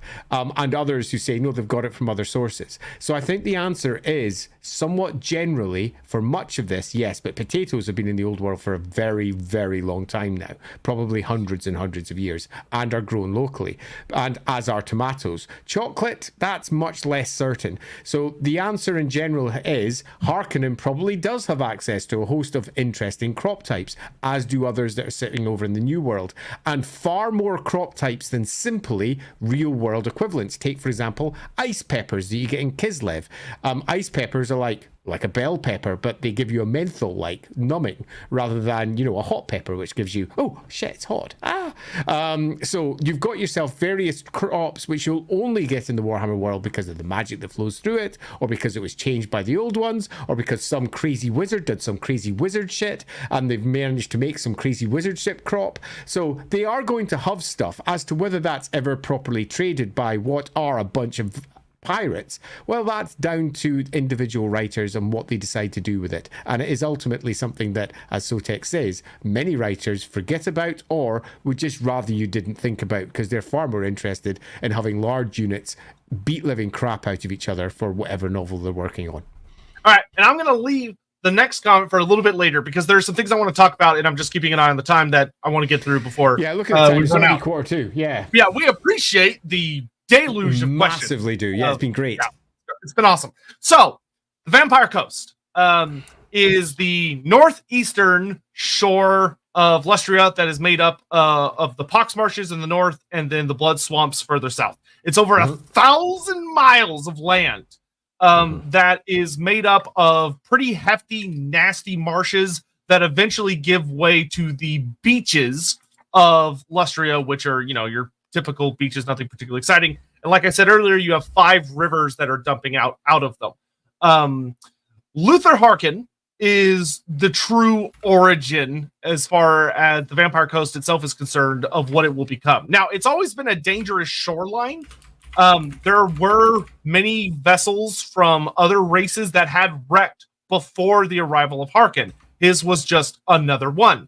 There are High Elves and Dark Elves and Norskins and other early human nations that were exploring the world and got too close to the Vampire Coast and died, because it is extremely treacherous. It is an absolute mess in that part of the world. But when it comes to... One second, I'm just making sure that my family does not absolutely need me for something. Anyway, why can I hear myself talking? Oh, that's why. Okay, sorry about that. Just making sure there wasn't an emergency. So Harkin arrives in 876 of the Imperial calendar. Now, what's interesting about his arrival is, as the tales talk about, Harkon did not intend to go to Lustria. Now, why exactly he was on an Imperial trading vessel that was in that part of the world is not explicitly stated. It's left in a mystery in all the original stories. In the Warhammer Fantasy Roleplay 4th edition, Harkon himself says something along the lines of that he was fleeing through the port of Marienburg during the 9th century from what was this guy's name? An emperor, supposedly, the witch hunter emperor, Joachim II of the 9th century, who I've never heard of, but he's probably only existed in this made book. Up for that book. I find it quite interesting because it also contradicts the early lore where it was Norse. Norse. No, the Norse show up. The Norse show up. So in the original story, it is an Imperial merchant vessel that gets attacked by the Norse. The original one, it's just the Norse. Oh, maybe back in like the Lizardman. Sorry. Yeah, in the White Dwarf, in the 2005 version. When they replace it later, they go, actually, no. The Norse raided, took, and that was probably a really bad idea. Yeah, so this trading vessel that left through the port of Marienburg gets attacked by Norskins at some point along its route, and they take everything on board, including a coffin, which, I'm sure there's nothing bad in there. And they take it on board and continue on their vessel, and what happens next is vague. That it's not sure if it's like the story that obviously inspires it, being the story of Dracula, where Dracula would wake up and prey on and terrorize the crew until they inevitably shipwreck, or if the Norskins were just carrying on their merry business and then got too close to the Vampire Coast and wrecked, because that's what the Vampire Coast does to people. But regardless, Luther Harkon's vessel crashes into the Vampire Coast, and Harkon is, depending on which version of the story you look at, either the only survivor or one of two survivors, with some stories being that his first mate is the only other survivor, being that he turns them into a ghoul according to 4th edition, or he turns them into a vampire according to the end times. But either way, he wrecks and he stomps out of his boat and looks around the Vampire Coast and takes a big old whiff of a saturation of shyish that is naturally drawn through this area because of the fetid marshes and all of the dead that have wrecked here over the centuries. And he goes, I can work with this. This is pretty nice. And he sets up shop. And for a good while, he is basically left alone to just start being a mess. And now, one of the things that's really interesting is that how long it takes for Harkon to lose his mind is not specified. In some versions of the story, Harkon basically sets up shop, and only 12 years later, in 888, he tries to invade Lustria and is repelled by the Lizardmen. I find this, just as a small intro, I find this section super fascinating, because what we have is the arrival of Harkon with the Norse. The Norse by this point are undead. None of them survive. They're undead. And he pops into the shore with his small crew of undead Norse. And this is the foundation point. And he doesn't have great armies. They just don't exist. Yet somewhere he draws great human armies in, and in the initial version of it, it's actually hilarious by how badly they don't describe where they come from. They often loosely give a sentence along the lines of, and he draws in undead from the depths of the water of all the dead folk who happen to be there. That'll do it. We've got our pirate zombies. Yes! So that's how he gets them in. But regardless of which version you go with as to how he got it, what marches into the jungles of Lustria, not more than just a decade or so later, is a big horde of undead pirates. There's just a big horde of pirates right from the beginning, and he's got this huge number, and they are, just to re-stress this, human. These are not lizardmen that he has resurrected. These are not Skaven that he's resurrected. These are not looking at the local corpses and saying, what if I got a lot of? I've got a lot of these. It's an ancient battlefield of humans. No, it's far more likely you're going to find corpses of elves down there that have been sunk by the various awfulnesses that could be found in this area. The area is almost certainly filled with not just ancient corpses of lizardmen, but relatively recent ones also, because the lizardmen have been in the area area forever. The only way you could in any way suggest that there's possibly a lot of handy humans here is if you go with the whole, well, at the beginning of time, the humans that were in the old one's control, a bunch of them fell and went to war with the lizardmen here. Yeah? No, it's bullshit. They don't have quite the numbers. So clearly we have a gap in the story here where Luther has managed to draw in a huge chunk of pirates, or the Vampire Coast has long been a wrecking point of pirates. But the timing doesn't work for this because this is 900. At 900, they're barely better than tribesmen. They don't have ocean-going vessels in the Empire, for example. They don't have great, massive clippers. The best ships on the sea are the Norse. It's the Norse. They don't have this big, huge Empire great ship with cannons. That doesn't come for about another 1,000 years. We are way this would be a very melee heavy. Yeah. More typical vampire counter. Yeah, totally. So what we have, if we're going with the background we have established, is probably a ton of Norse folk, or arguably slaves that were taken by the Dark Elves across and then had wrecked here, and that's the ones he's resurrected. And there's a very convenient dead bleached black arc right there. He's like, how nice! Yeah. I think the only one that makes any real sense is that Luther himself has been able to drag the dead in across the deep, perhaps dead that are being sucked down to the Galleon's graveyard, and pulled them in for his great piratical mess. But if that's the case, even then we have some very weird stories that we need to resolve. And what we get within this first decade up to about, I think it's up to about 930 when he does his first major attacks. Yes. That's off the top of my head. I hope I'm right. Well, an interesting thing here. This is actually an interesting retcon, which is why I want to bring it up. Interestingly, 888 was originally a date important to Luther Harkin in some of the older books of, this is his first big invasion, and there's a whole prophecy about defeating him. But later writers looked at it and went, oh no, that's too soon, and backed it up to 930. But some books have kept it of, he attacks in 888, but it's just a very small, it's like his initial penetration into the jungle, and he's just been building up since then because he knew it was going to be nasty, which is interesting. So a later authors basically took it of that his first probing of Lustria was in 888, and then his first full invasion is in 930. But I think that sort of makes sense. That's still 12 years, but still 12 years is a lot. I want to point out something really silly. Is that Luther Harkin supposedly arrives in 876 and builds up enough of a horrifying undead army that has ships sailing through the cursed mists of the Vampire Coast that the High Elves see it, make note of it, and go, stay the fuck away from there. Stay away from there, yeah. But Lost Erickson, who discovers Lustria, doesn't show up until 888, which means Luther Harkin apparently has enough undead to rise into a great army 12 years before Lustria has been discovered by Old Worlders. The dates here don't make sense, and turning them all into early vampire pirates also doesn't make sense.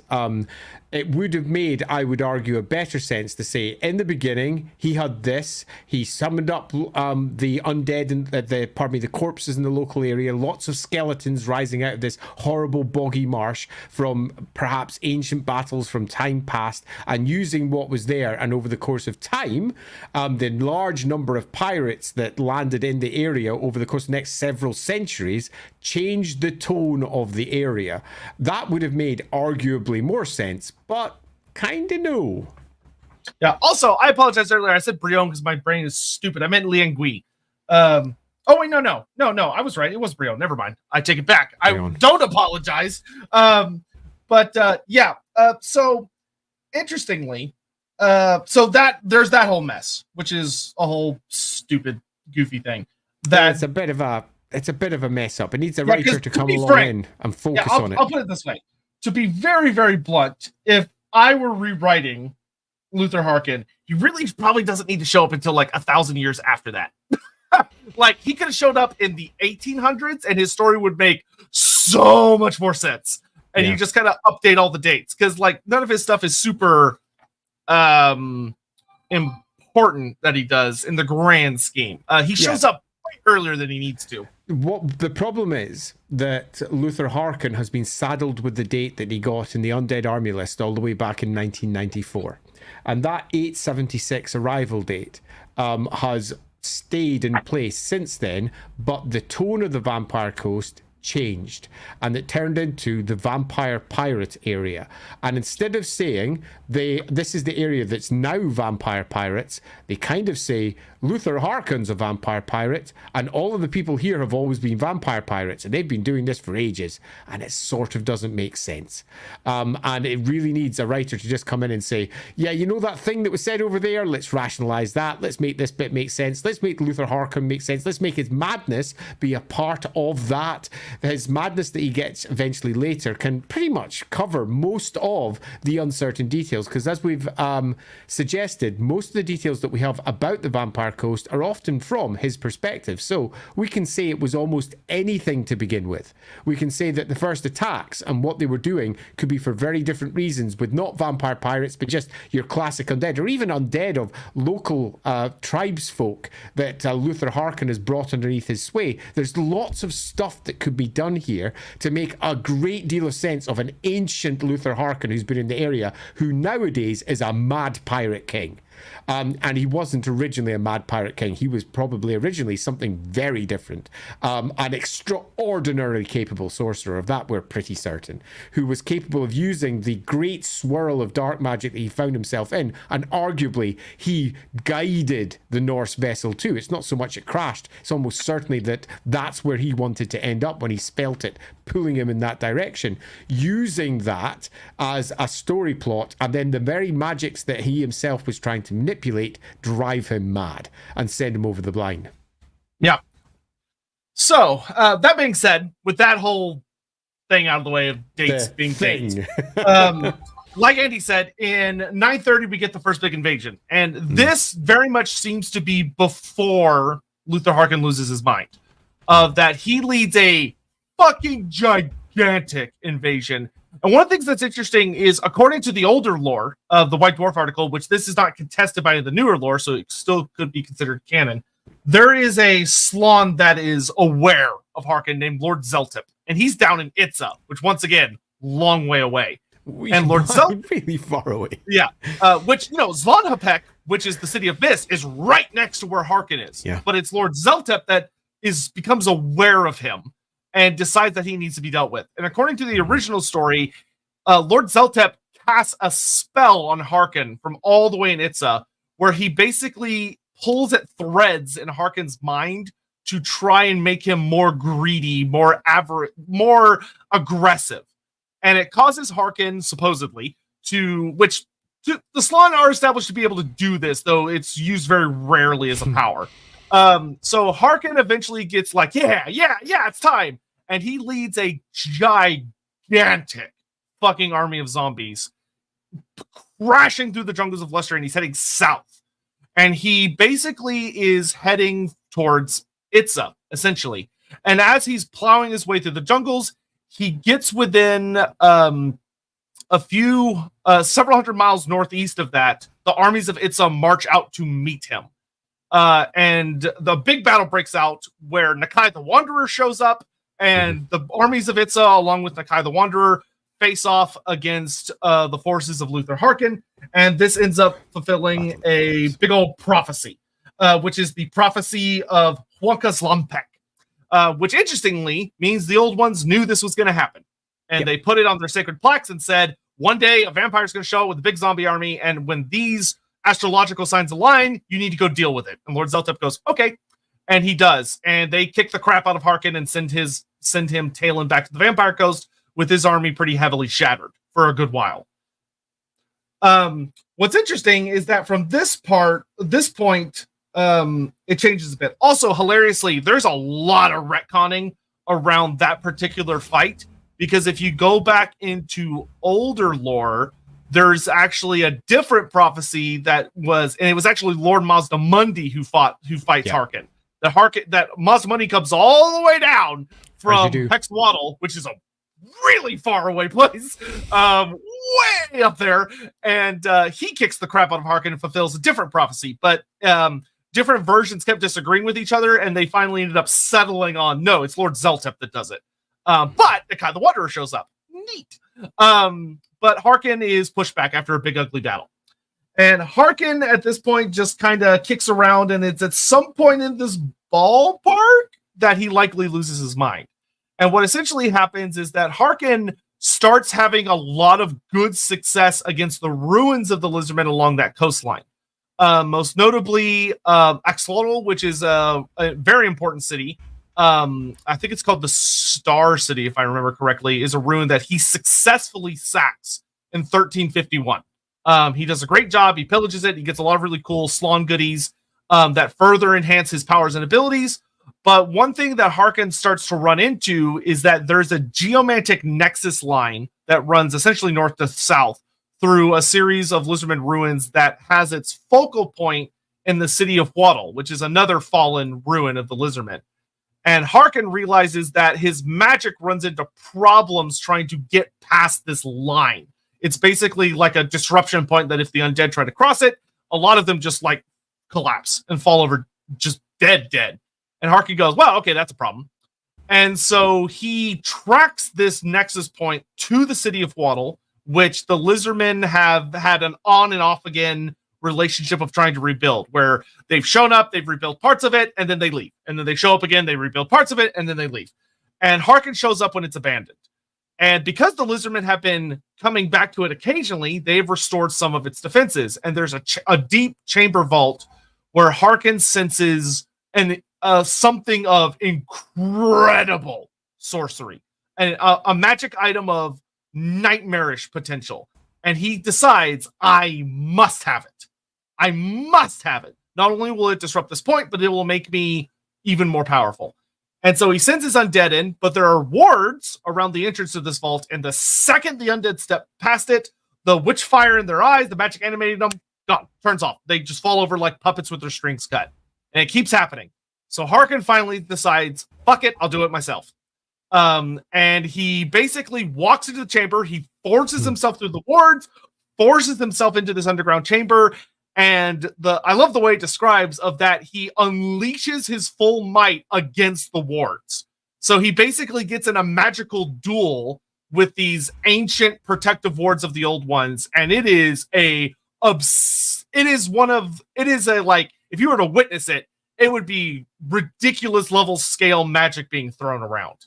But Harkin did not realize that there was a problem, which is that one of the ward's defense mechanisms is that if it sensed something trying to attack it magically, it basically took in that magic and redirected it back at the caster. So the whole time that Harkin is blasting this thing, trying to force his way through and break it, what he doesn't realize is he's basically filling up a gas tank. And eventually it reaches the point where it fires back at him. And it's almost now that I think about it, it's almost kind of a recreation of what happened with the Dark Elves in the Vortex, where Kalidor Dragon Chamber basically took a baseball bat and just smacked their spell back at them. Same thing happened to Harkin. His spell bounces back at him, and it just fucks him up. It hits him, it breaks him, and it's the explosion of magic is so over the top that the chamber basically kind of implodes and it starts collapsing in on itself. And Harkin, through sheer force of will, drags himself crawling out of the chamber before it completely collapses, bearing everything, including the artifact he wanted. And he is broken. It is said that his mind is shattered into over a dozen fragments, and his connection with the winds of magic is completely and utterly severed, which for a vampire is freaky as fuck. Yep. It's huge. It's a little bit like going blind. You've lost yourself access to one of your core senses and your core abilities, particularly given for a vampire who, by this point, has shown himself extraordinarily capable with magic, has been using magic, one presumes, for all of its own life, and almost certainly is quite ancient, far older than I've arrived in Lustria around about 800 or whatever, probably much older than that. And up to this point, we've seen several large workings of spells, the big siren spells, to pull all of the various ships that come past into it, so that they can crash and be turned into undead. And The other thing I will note on that, just to reinforce, is that we're still early enough that this is the point when the High Elves have banned anyone from the high seas. So there are no ships. Let's be blunt. There aren't any, except for High Elves. So if this was being done with the background as it stands, all of the various troops that he would have access to would be almost all High Elf vessels and slaves captured from the Dark Elves. There are almost nothing else on the high seas, but we have ourselves a different version of history being put into place here purely to justify the story that we have for the Vampire Coast. Because the story of the Vampire Coast is clear. We have, by the time that we hit our vampire lord who is shattered, by this point there is already an enormous swathe of undead in this area who have been dragged into and wrecked in this area and summoned back up as zombies, skeletons, et al. Our vampire pirates, as we relatively well know. But the overall Warhammer world at this point simply doesn't have this level of technology in place yet.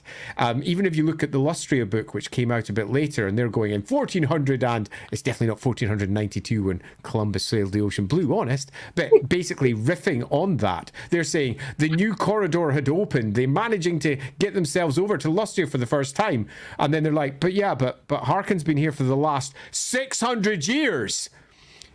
Wrecking vessels from over there. He's quite literally been subsisting himself purely on Norse skins. Yes, it's a proper crazy setup which has never been properly justified. So what we can say with absolute certainty is that we have ourselves a large undead force in the Vampire Coast led by Luther, who goes utterly insane after making a somewhat unwise maneuver against an ancient artifact of the old ones. Yeah. That being said, his story does start to make a lot more sense after this. Like, we get our first major chaos invasion from the mortals, Warriors of Chaos, only 20 years later. There's a ton of corpses right there. A big old chaos invasion. That's perfect for Harkon. Perfect. Now, Harkon, for the most part, after his big defeat in 930 and his mind shattering, isn't really much of an issue. He does, like I said, he sacked a few ruins, but he's for the most part kept contained. And after the incident at Huatl, a group of Slann actually go to Axolotl, the Star City, and they become the I forget what the four. It's four Slann that basically are floating really, really, really high up on these pillars, and they're just sitting there, just doing something. Protected against the elements and people from messing with them because they have these barriers around them, and they never come down. They never talk to anyone. Elizabeth don't even know what they're doing up there, but they're doing something. And Harkon realizes that they are also a problem for him, but he also can't get to him, and that's a major point of frustration for him, as they are maintaining that geomantic line, which is what some writers say, oh, that's what they're doing. Or Axolotl. While you have a slight pause, I've just changed my settings. Hopefully I'm a little bit louder for those who said it's quiet. If anything, I think you got a little bit quieter. Oh, gosh darn it. Screw my mics, I'll fix them afterwards. You're just going to have to deal with me whispering in the background like a crazy zombie. Yeah. Go back to whatever it was. go back. Damn it. God damn.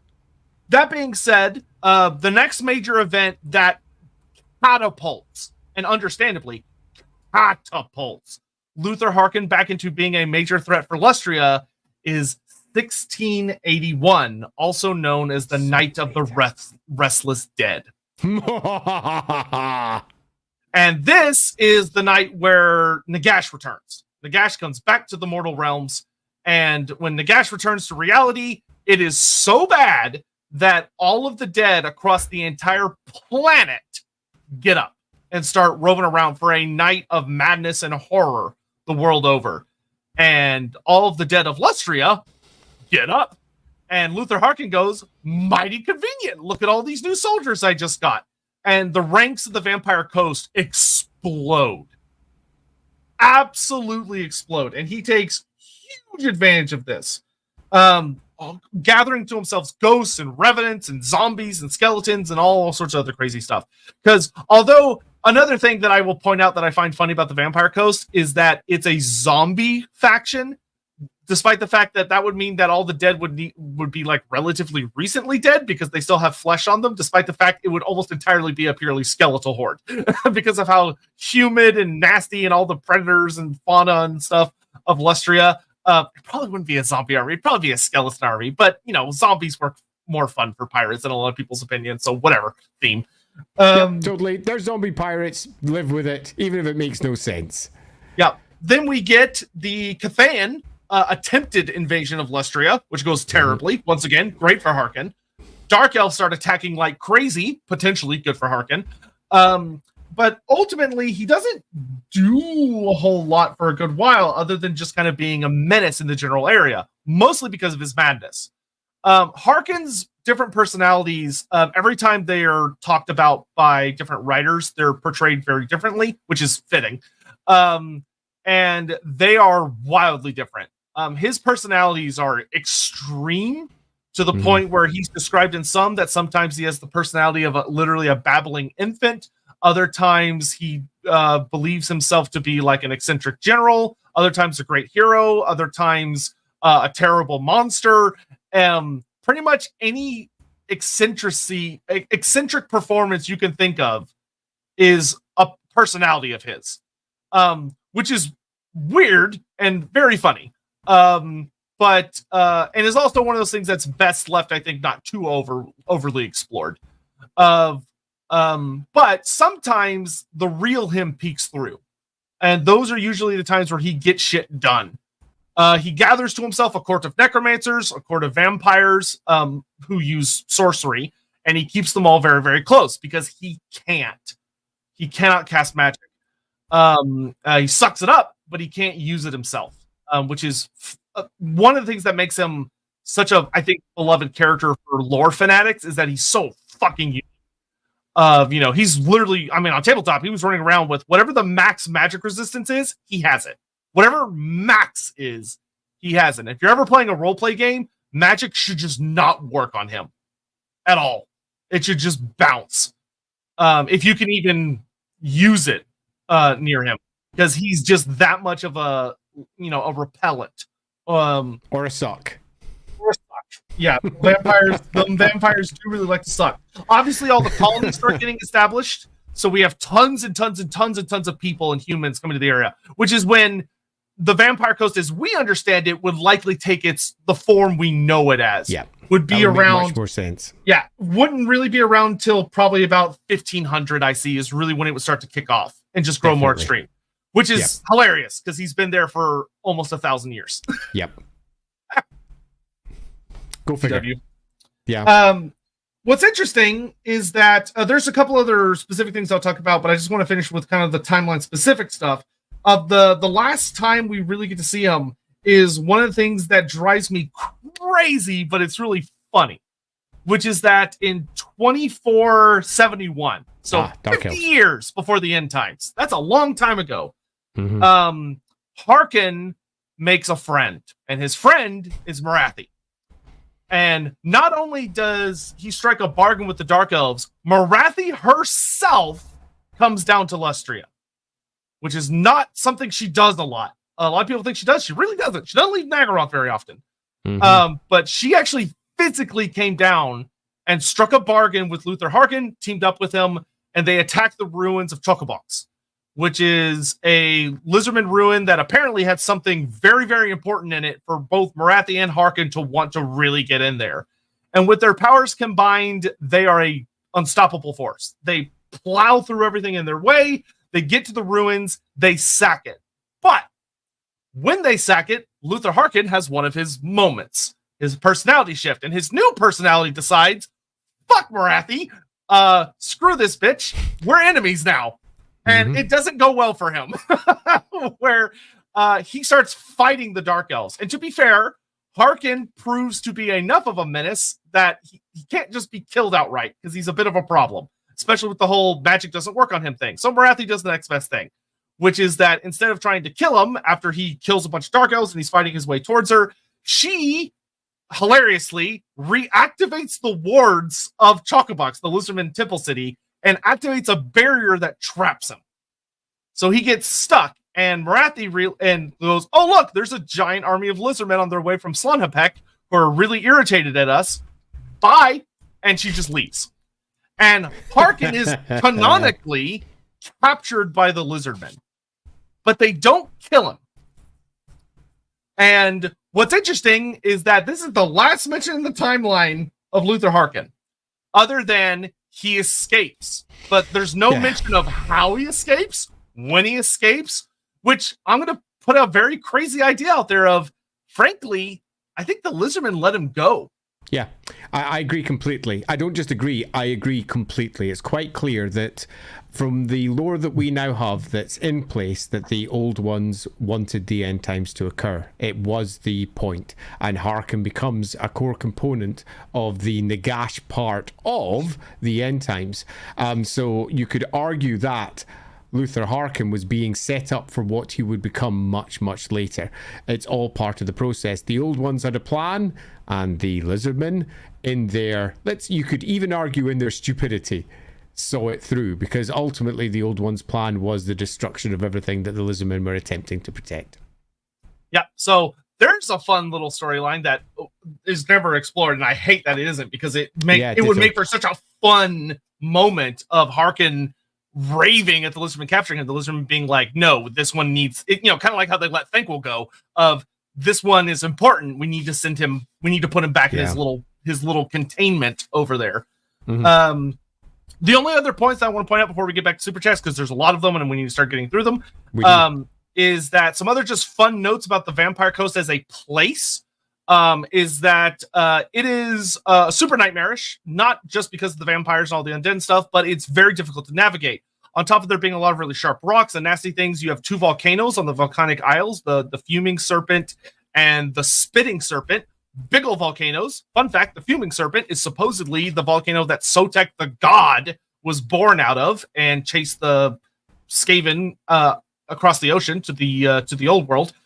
But also there are several other places of interest. You also have New Beckhoffen and Brion of settlements that humans live in, but vampires also live among them.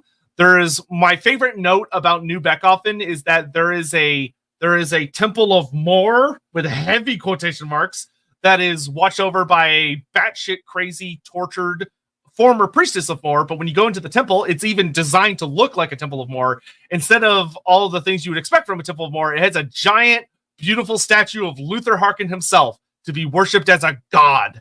Because when he was in the mood where he decided to build it, he goes, the people must worship me, which he just loved.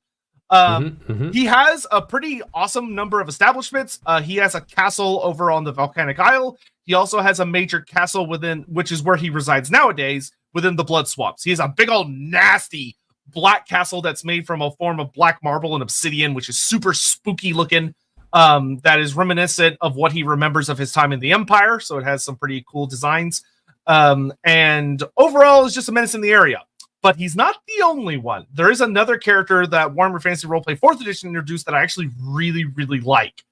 And the character that they introduced is a Cyrene character called the Brine Wife. The Brine Wife. Now, although that was mentioned in previous books too, so it's not completely new. I did not know that. Yeah, the Brine Wife was popped up in, I think it might have been a White Dwarf first. Now, they might not have realized this because Brine Wife as a term is not exactly new, but Games Workshop had toyed with it in the past. So yeah, I agree. Nice, but not necessarily as new as you first think. Yeah.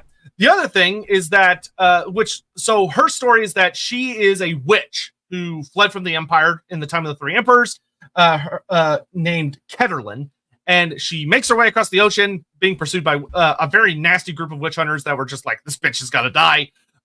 Which sometimes witch hunters do that. They are a relentless sort. And she makes her way there, and there's a nasty thing that makes the Vampire Coast especially dangerous for explorers, which is known as the Sargassum. Or Sargassum, however you want to pronounce it. And the Sargassum is a plant. It's a type of vine that grows from the continent of Lustria into the ocean, and you can't see it because it's deep down there, but it's this thick, grasping thing that just gets tangled up in ships, and it gets a hold of them, and it will never fucking let go. Ever.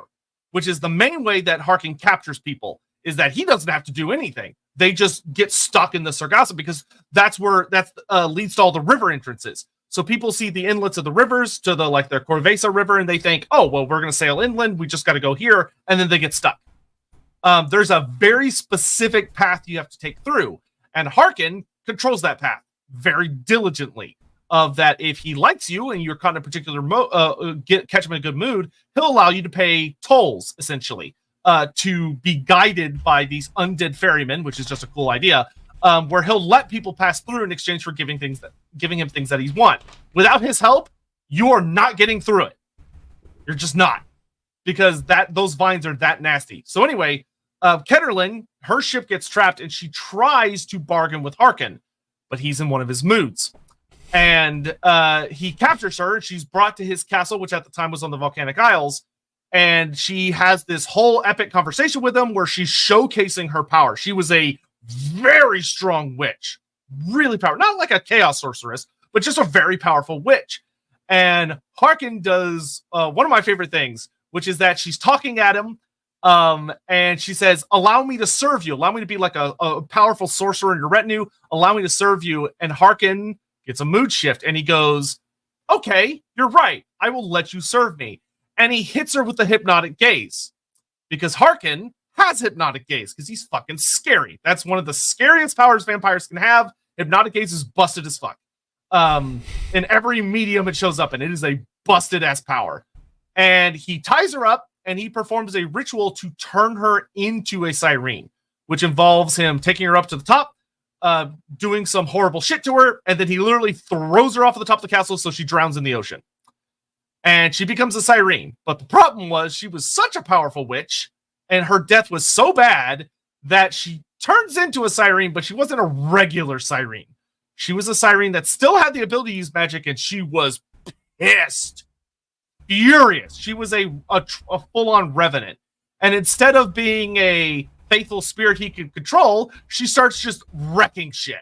And Harkin goes, that's not what I wanted. Whoops.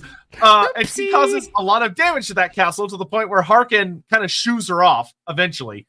And she takes over that route through the Sargassum. And Harkin, for a while, kept trying to send out like little admirals or vampires whose job was to be like his ruler of that area, the duke of that area, so to speak. And the Bride Wife keeps assassinating them. So this siren was killing vampires after vampire after vampire. She's murdering them. And it got so bad that Harkin finally goes, fine, fuck it. You can have the job. Let's bargain. And he strikes a deal with her, and she becomes one of his most powerful allies. She still hates him, but she kind of works for him. And she's a very fun character, especially because she has a cave that has water and land in it, where whenever someone comes through her lands, she sings and they wreck, and she'll turn over the corpses to Harkin that he can do what he wants with, yada, yada. But a lot of the time she'll let people pass if they give her things that she wants. And the thing that I love about her character is she's obsessed with mirrors. She loves mirrors, and her cave, her home, is just full of them.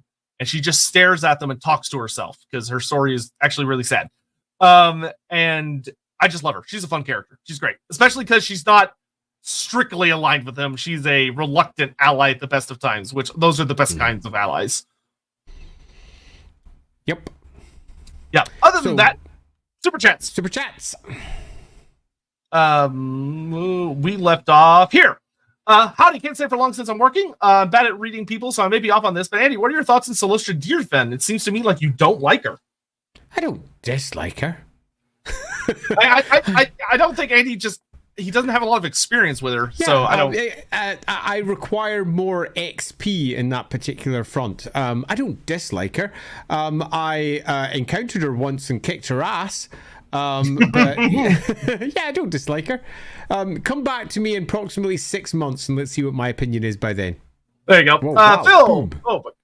What are the usual targets of the Denizens of the Vampire Coast? Not that many civilizations over the New World, and those that aren't the uses not correct. So soon they have to venture quite a way along the quarry in the old world and beyond, which comes with their own set of risks. So perhaps they have networks and agents of their own making over there. Man, it's not easy being undead swashbuckler, let me tell you. So That's a great question. Something that I actually love that Total War addresses much better, which is that the Vampire Coast is a global threat. They don't just sit in Lustria. They go out and they attack Talea, they attack Astalia, they attack the Border Princes and Bretonnia, the Empire. They ply the seas, which they should. They're fucking pirates, and they should be raiding places. And the colonies are great, but that shouldn't be their only source of antagonism. Pirates should be a global threat, you know, and I think that's how the Vampire Coast works best. I will say that in the written lore, they antagonize mostly just the Lizardmen. They pretty much bully the Lizardmen and nobody else. Yeah, the only time where they become a more general threat is during the end times. Yeah, where they, oh, wow, look, they're a global threat now, which they should have been before that. You know, Harkon's been around there for almost 2,000 years. He should be attacking everywhere. He should be attacking the elven outposts, like the Citadel of Dawn, the Citadel of Dusk. He should be attacking Ulthuan if he, you know, when he has those moments.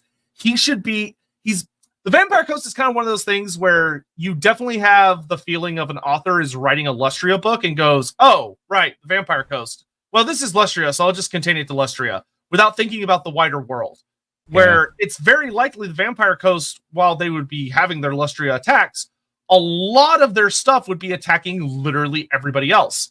So thank God for Total War, because one of the things I love in Total War is they established the idea of Vampire Coast, what do they call them? The coast, they're not covens, coves, pirate coves, where the Vampire Coast pirates show up in settlements stealthily, and they set up their own little cabals where they're feeding on people, and they build a network within ports all around the old world, so that they have people that are giving them information, feeding them info on where cargo ships will be going, feeding them info on merchant ships and armadas and things that they could attack. That makes so much fucking sense. It doesn't just make sense, it reinforces exactly what the story of the Vampire Coast is, which is they are a universally whispered fear amongst all of the traders of the Warhammer world. But if you go by the official lore that we have, they're basically blank for hundreds of years. They're just this thing that lies there and occasionally attacks lizardmen and occasionally does something goofy, but doesn't really have anything in any way of a greater story. So yeah, Total War nails it in a way that the Warhammer setting and background just doesn't. Yeah, like I'm literally sitting here praying that we get them in the old world at some point, because it would make them relevant to the old world, because they should be attacking the old world. Yeah, tie it into Sartosa somehow, and you've got yourself a really cool thing that you could potentially build. Yep. Where was I? Here. There's an old conspiracy theory in first edition Wolfrup that Teclis taught the 8 winds of magic to hobbles humanity's understanding of magic. Yep. In discussion earlier about all the different winds. Yeah. And that is something that is very heavily reinforced and makes a lot of sense. Yeah, it does. BFG 40K, would the winds of magic be like the Chaos Gods? 4 main ones, but many others that exist. Well, except for there's like 8 main ones. So like 8 winds of magic, but many others exist. Yeah, kind of, yeah. And I think that in the broader Warhammer world itself, we often there's various ways it could be manifest. 2 obvious ones is that there's magic that humans can't see because they are limited in their perceptions, in the same way that elves can see things that humans can't see, quite literally, because their vision has got a broader spectrum of acuity. So you could just simply say that there is magic they can't see, job done. Or alternatively, when the winds merge or unmerge, they don't necessarily just form Dar. They form other things that can be used and manipulated. A mixture of Gyron, for example, with Shyish, creating something that works particularly well from lore for the deep. There's lots of things you could do, loads of answers that you could put in. I've just thrown 2, but I think there are many more on top of that, and I think all of them are probably the case for the Warhammer world, particularly because it allows for a far broader understanding of how those 8 winds work, and also is supportive of and is supported by how the winds of magic work over in Cathay. Yep. Peter, love the stream, guys. Hope you're both well. How did Harken for the Pirate Coast? We talked about that earlier. And how often does it get challenged for Pirate King? That's actually a really fun question. Of vampires do often have wrestles for control. There would be the vampires and necromancers that would either try and kill Harken or control him. And Harken is just that fucking terrifying. He's fucking terrifying. I think this is one of those ones where you've got yourself a character who lies at the heart of a particular empire who is not going to get challenged in any real sense with any great capability. And I think that is somewhat reproduced in various factions in the Warhammer world. Take, for example, the Dark Elves. Malekith holds that within his iron grip. And for all there are occasional attempts to politically outmaneuver him or whatever, Malekith is going to Malekith, or Malarian is going to Malarian. And in this particular case, there just is going to be no chance, regardless of the fact you've got magic, ignores. He's freaking ancient. He comes up to you and does what vampires do, tears everything to shreds. Vampires are horrendously overpowered entities in the Warhammer world, particularly when they're old, particularly when they're powerful, and that is what Harkon is. There is almost no chance that anyone would have facing off against a properly statted version of him. Yeah, Harkon's tabletop rules for the edition that he was in were actually pretty scary. Yeah. I actually can't remember the rules for him. It's been a while since I've read them. Yeah, he's got more wounds than most vampires do. He also is able to get access to hatred and frenzy very easily, and he regenerates after he takes a little bit of damage. He's nasty. Yeah, and he's magic resistant 3 and generated a lot of dispel dice just by existing. Nice. So he's pretty gnarly.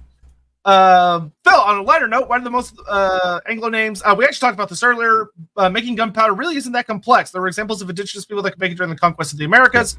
It's just dangerous and labor intensive. Oh, okay, cool, great. So they probably make their own. Yep, they make their own.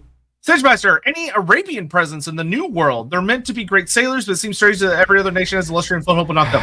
Should they be there? Yes, 100%, undeniably. Are they? Not in any official writing, because Games Workshop doesn't like to talk about them. But Games Workshop doesn't like anything that doesn't come from the old world because they're afraid of being accused of being racist.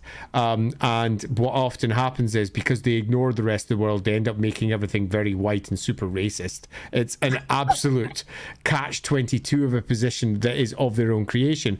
I was in a position where I could detail some extra bits and pieces for a book. I won't say which one. I sent off the request, I want to do this, and I was told roundly, yeah, no, don't do that. We're literally, we don't discuss that because we haven't figured out how we want to do that yet to avoid being called racist. And I was like, this is how you do it. Like this.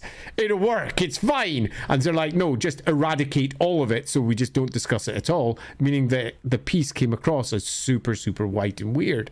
So, yeah, that's why there's no strong Arabian presence. Although you'll find that in individual army lists, they pop up every once in a while as a single entry. Or in individual stories, you'll get a single entry, but it's never really given the detail it properly deserves. Yeah, go watch my proposal video for why Arabi should be in Total War. Because Total War makes GW a little braver every time. They make them a little braver.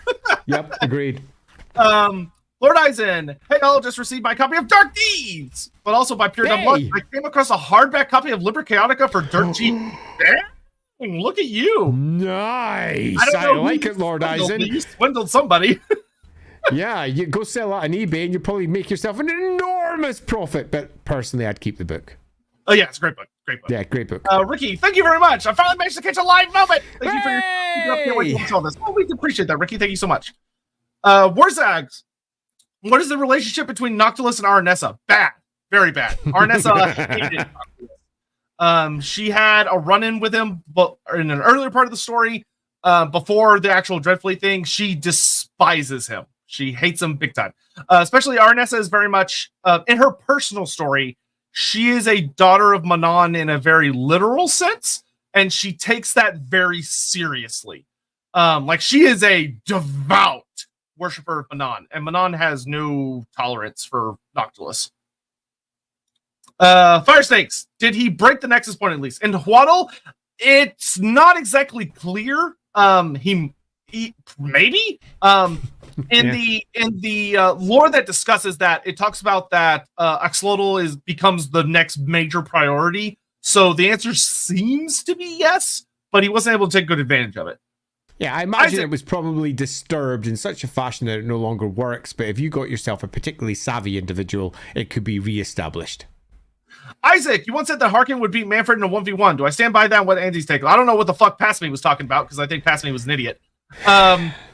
because I would say no, Harkin would lose because Manfred is bonkers. Yeah. Like I imagine past me was like, oh well, he wouldn't be able to use magic, but Manfred doesn't need magic to kick your ass, to be frank. Yeah, Manfred is rock hard. And I would also add that for all you don't have magic you can use directly against him, you can still use magic against him. Classic examples are, I will pick up this rock and throw it at you.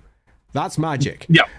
You can't dispel a freaking rock, and that's going to hit you in the face. And Manfred is a fine example of a deeply, extraordinarily powerful sorcerer. He understands magic in a way that most simply do not, and has studied it across the world in corners that most people would never expect to find. A Manfred von Karstein walking by going, "Hi, just passing through to study your magic. I'll be back later." As off he goes.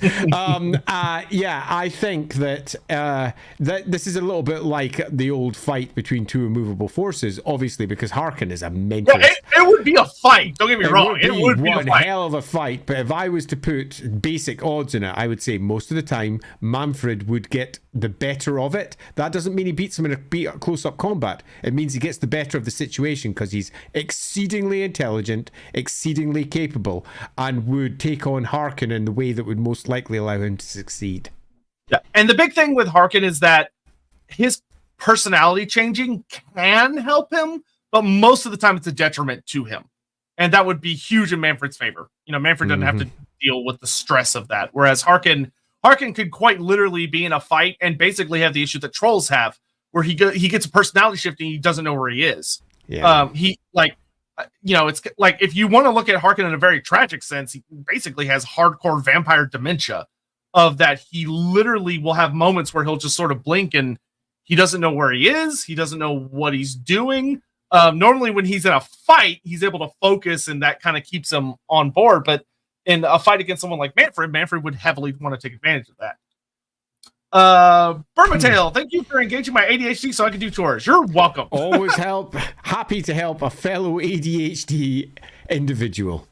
Yeah. Morning Crescent. Retechnology. One thing we forgot is that technology in the real world doesn't just march forward. Things are forgotten, things are suppressed. It's easy to think, say, dwarf engineers suppress black powder repeatedly after disasters. Yeah, very true. Yeah, and I agree with this, Mornington Crescent. That's why I suggested that the best way to deal with it is to have it be found and lost at multiple times, allowing for and also to be imported from different directions, allowing for the very many contradictory versions of the background to marry together, hopefully relatively neatly. Yep, Ricky Chapman fell asleep. Sorry, you don't need to apologize. According to the Dogs of War, the Lizardmen hired the Lost Legion to kill zombies from the Vampire Coast. Do they have to get others to attack the undead? They have the goal to do it. Sometimes, yeah. That was actually one of the really fun things about the Dogs of War that got lost a bit when Games Workshop was like, oh, this is too silly. We need to get rid of it. Was how many times you got to see really bizarre team-ups and factions interacting in ways that helped made the world feel more alive and interesting. Of them being like, oh, look, we got Tichi Huishi's Lost Raiders. How are other factions going to hire them? And they go with this crazy fun story of how the Slann is literally like mind manipulating people from a continent away. Or you have this idea of Pizarro's Lost Legion hanging around in Lustra and the Lizardmen being like, hey, here's gold. Go kill those guys. Which works well and makes for fun storytelling. The Lizardmen, contrary to a lot of the broad aspects, they are capable of diplomacy. They do deal with other races. Yeah. And there are skinks that can speak a surprisingly massive list of languages. They often speak very archaic versions of it, but they speak it. And you have like Marco Colombo, canonically, still to this day, has a whole bunch of experiences with the Lizardmen. And you have the same thing with the likes of, I would say, Pizarro's Lost Legion being hired to fight Luther Hargan. Yeah, great, awesome. Yep, agreed. And again, try not to think of the Lizardmen as purely that single example as to describe those cold individual fishes. Go dive into our Tehenoan stream if you want to get an idea of how the Lizardmen have been, let's say, almost forcibly moved from one type of species into a new type by the rising of Sotek. So go check that one out to get some different ideas for how Lizardmen could be used, because it was a good stream. Yeah, and there are absolutely forces that, would be interested in hiring people to fight the Vampire Coast and the Lizardmen, to the High Elves, Dark Elves. High Elves in particular. Yeah, there's a lot of people that would not like them. Tradition, any secret of Monkey Island influence on the Vampire Coast? I don't know. I would say it'd be silly of them not to. It's such a legendary series. But I don't know how popular it was over in the UK versus how popular it was in the States. Yeah, it's pretty popular over here. It was pretty popular over here. And I'm going to guess that anybody who was into adventure games of my era, so back when the very first Monkey Island games were coming out, will have played them. And my age group are the people who are writing the lore back there in the studio, and I know a few of those folks, and they're definitely the type who would have played the game. So do I think that it was an influence? I think definitely. In fact, I could ask. It almost certainly probably was. As to how much, I think you'll find that in terms of the modern Vampire Coast, Pirates of the Caribbean is significantly more of an influence than the Secrets of Monkey Island these days. Yeah, I think actually if you go read the White Dwarf article that introduced the Vampire Coast army list, it very much it feels, it has that vibe. Like there's a strong comedy streak through the original army list when they're talking about everything from like the deck droppers are so stupid. Total War took them seriously, of the giant bats carrying zombies in their claws with guns who are shooting as they're flying around, which is the dumbest fucking thing I've ever seen. But like Total War's like, than a Doom Diver or a Squig Hopper? Not really. I guess, but man, it looks fucking silly. It does. So there very much is that aspect of the faction. There's a Monkey Island reference in Final Fantasy 14. Thank you, Hold his breath for of course you can. Of course you can. But nice, we got caught up. So holy heck. Yeah, that is a lot of the general big strokes of the Vampire Coast. Probably this is really one of those streams where I don't often think about it in this way until I'm forced to sit down and talk about it, which is why I love Lorebeards so much. That the Vampire Coast, amusingly, until Total War, grossly underutilized, and frankly just doesn't make sense from a timeline perspective. It just doesn't. It doesn't. No, I agree completely. If you take a look at the lore that exists as it currently sits, you pop through all of the various books and what they discuss about the Vampire Coast, and most of them are set in the modern era. And most of them take the modern era's perspective, but when you hark back to the earlier stuff, they pretty much assume... they pretty much assume that the Warhammer world as it is in the late 2500s, in the early 2500s, is the same as it was in the 800s, 900s, 1000s, up to 1300s, and it simply wasn't. Meaning that we've got ourselves a faction that has formed out of nothing, is supported by nothing, and has 1,000 years of nothing to keep it in place. It really doesn't make any sense at all when you examine it with any depth. However, I don't think it's in any way impossible to make sense of. It's a location which has a super cool character at the heart of it, a character that has directly involved itself with the old ones, a character that later also directly involves itself with the Dark Elves too, and probably has close interactions with Skaven and High Elves and more. A faction that, when you read it in terms of how it moves towards the end times, quite clearly has, by its modern version, spread outwards and is piratically raiding across the ocean, the Great Ocean, and it is everywhere, doing all sorts of horrific things. But nevertheless, the grounding point of it from the beginning doesn't make any sense, and it's one that you just feel that someone should sit down and go, once upon a time, Luther Harkin arrived in Lustria.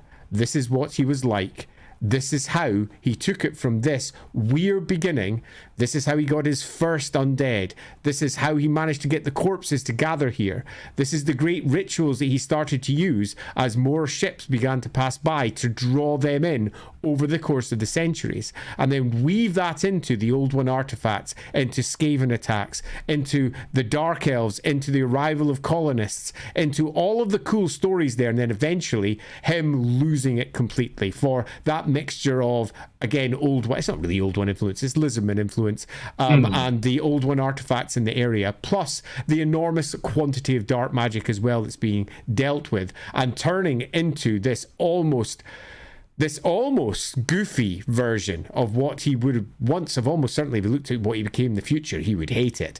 This goofy pirate king that has lost his mind, and how that matches Warhammer in a way that many parts of the Warhammer world doesn't, because it takes itself so seriously. This is a horrific tale of an ancient, powerful entity that has lost its mind and has turned everyone into a gigantic chorus of Pirates of the Caribbean zombies, with enormous crazy things dragging stuff from across the world and pulling it back as he sits on his giant pile of doubloons.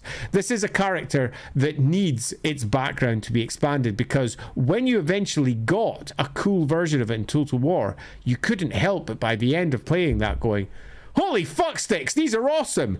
They feel Warhammer. They completely feel Warhammer. Yes, Warhammer on the goofier side, but they're still nevertheless truly horrific, terrifying, absolutely awful. Warhammer shines in that lovely sweet spot between the goofy, the strange, and the horrific, and it very much takes that. And then when you add that to a character who perhaps had a different background, particularly if we do lean on, say, Abarash and give him maybe even a noble background, perhaps there was something he was trying to do. Perhaps there was something big he was trying to do. And then you get that conflicting with the prophecies that he comes face to face with, and how the Lizardmen manipulate him into this horror show, an absolute horror show, which is great to watch from the outside, because who doesn't like gigantic undead pirates? They're freaking cool. But from his perspective, it is a complete loss and erosion of all of his character, everything that he ever was, everything he ever wanted to be, and he has turned into nothing more than a tool to be used by ancient plaques that the Lizardmen don't understand. And there's a really nice story hiding behind the scenes there that I really wish had been told. Yeah, there's a really fascinating... so the first thing I want to say, because I'm going to forget if I don't now, is that one of the things I agree with Andy is that the Vampire Coast as a whole, the place especially, can have such a wonderful, fascinating story told that I'm really disappointed that the Cubicle 7 book didn't really even try to deal with, which is that the Vampire Coast could be so much cooler than it already is, looking at Luther Harkin and its history, if you go, okay, so the original Vampire Coast was made up of Norscan raiders. So what did that look like? Imagine these Viking longships of zombies and skeletons and vampires, and how they evolved over centuries to taking up things like black powder, to seizing hilariously an Empire Hell cannon, whatever it's called, and turning it into Queen Bess, which is this stupidly fucking Titanic cannon that Harkin himself messes around with. Of that, when he has his lucid moments, he's tinkering with engineering hilariously. Of, showcasing the genius of Harkin in his good moments of advancing, which makes him very different from a lot of vampires who tend to be very stuck in the past, tend to be very, just using the tricks and tools that they know and not really advancing as technology does. But Harkin, either due to his personality quirks or just due to who he is, actively progresses his armies, where if he discovers a new technology, oh, we need that. We need those cannons. I want more cannons. Oh, look at that big Hellhammer cannon. I want that. Or, oh, look at these like new types of vessels. I want those. Gunpowder. Give me all that. Like there's such a fascinating thing there. And then, like Andy said, that I also heavily agree with, you could tell a beautiful, amazing short story that's focused on someone like a captive or a high elf or someone interviewing Harkin, and seeing how horrifying what's been done to him is.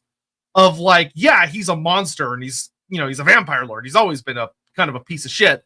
But like, if you're willing to look at the humanity beneath that, of someone who's had his literal mind stripped away from him, of having these scenes of him like he has a tick and he flies off in a rage and he's screaming and yelling at someone that's not there, to another tick and he's like really sad and mopey and depressed, to another one and he's basically like a mewling child, to another one where he thinks he's a woman that has this other situation, to another one where he thinks some hero. And then at the end of the story, you get a tick where the actual Harkin comes through and he knows what he is.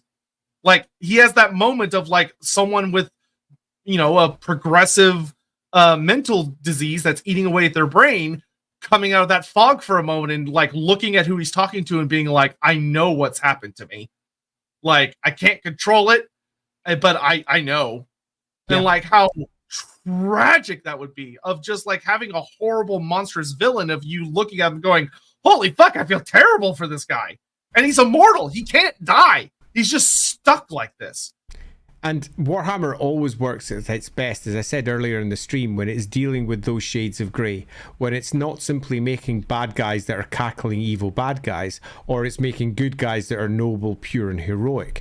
And what we've got here is a bad guy, because he's a bad guy, who is at his face value goofy, over the top, and ridiculous, but is a bad guy that if we were to get the stories that he quite clearly deserves, would be tragic, and tragic possibly on multiple layers, not just from the entity that he was to what he's become, but even the vampiric story that lies behind that, and the entity he was to begin to the vampire he had become after that.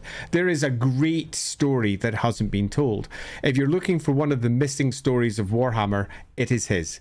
I would suggest, of all the stories of Warhammer that I've seen that are largely missing, Luther Harkin has one of the biggest, and sadly the End Times version, when it came up, did nothing more than pose more questions. Who the fuck is he anyway? What the hell's going on? Why is he doing this? Where did he come from? Why is he like this? We need more detail. But by the time the End Times was tackling things, it wasn't in any way there to add to the story. It was supposed to be ending the story, but it didn't, because it gave us more story. As is often the case with the End Times, one of the writers would come along and go, well, I'm going to add my cool new thing in now. So rather than resolve existing core stories out there, they just added more stuff, and not always good stuff, replacing old stuff that was possibly good stuff. And Luther Harkin in this case needed more to be properly used by the End Times, didn't get it. So instead what we have is this tantalizingly close character who is so super cool, who Total War has picked up and gone, look, this character is cool. And then you look at it and go, why? And find out that all you're left with is, because Warhammer Pirate Zombies, yeah!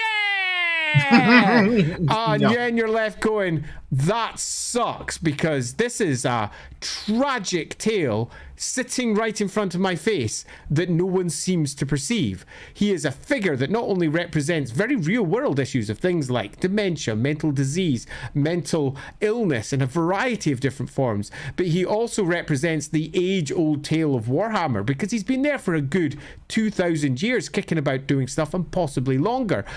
What if Morathi decided that she was coming along to do her thing purely because she'd met him previously? There's tales that could be told there, and Morathi can add a very interesting, unique angle to it, because she eventually allies with him, trusting this lunatic for one reason or another. Why the hell did she come down to meet him? It makes zero sense, unless, of course, there's history. And she's a character who can have history with vampires. So we've got tales to tell. Yeah, I mean, even going with the continuation of like the Lizardman letting him go of, oh, it's part of the great plan, but you could also go, what if there's a personality of Harkin that's an ally to the Lizardman?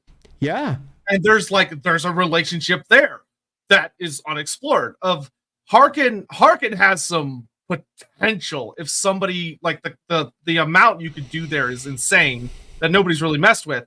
I mean, and that's even before getting into the Vampire Coast as a place of that Harkin's been there for so long. It's almost, once again, it's a little silly that New Beckoff and the Ruins of Brion are really the only thing he has. He would probably have an empire of like cities and other settlements and colonies of, Wolfrip, because of the limited number of pages and such, took a very simple view of like, oh, it's a very obvious evil haunted place. Yeah, I was pretty. Well, what if it would be more interesting if these colonies were more hidden, more like luring, actually inviting people in, not realizing. I don't like discussing what the later versions of fantasy roleplay did, because it feels like I'm criticizing things that I didn't do. and the things that I could have done. So I don't like directly criticizing these things. I generally just say, this is what was done. I might maybe done it differently and kind of leave it off there. But this is an example where there was an epic tale that could have easily been told over 4 or 5 pages. Easily told over 4 and 5 pages. It's astonishing how much you can squeeze into that amount of space. I managed to get an entire playable species in 5 pages at the back of a single roleplay book with the gnomes. And I changed them completely from the ground to the very sky. Massively rewrote them and gave them a history. And that was with full rules as well. If you cut out all the rules, you can really fill something like that with beautiful, crisp details, little asides, lovely quotations that just make it sing. And I remember when I looked through it going, oh, well, at least they did something. But it just didn't feel like they did anything to enhance it, to really make it the epic story of, let's be honest, how many parts of the Warhammer world, if you look around, are named by a character? Just take a moment. The Vampire Coast is his. How many parts of the Warhammer world can you say, well, that's that character's bit? There are surprisingly few. Nagaroth, that's clearly Malekith's bit.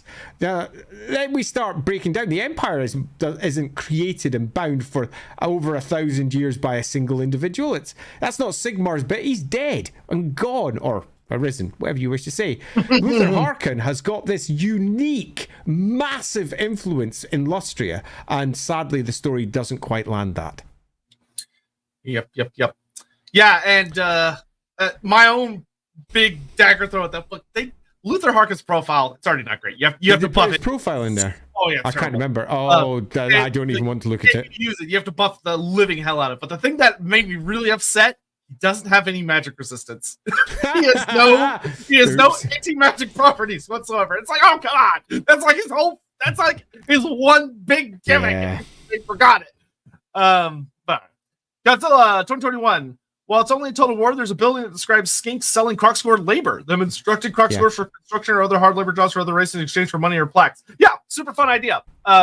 It's very much a total warism, but I see no reason why it couldn't have popped up in other places. I agree with that completely, because the skinks aren't stupid. If they've got something that they want, in the end, it's all about resources. Resources grant power. Power grants you the ability to get what you want. If you want those golden plaques and you can't take them by directly taking them because the other party is either too powerful or it'll cost you too much resources to take it, and they are willing to trade, and you say, I want that plaque, and they say, what do you have?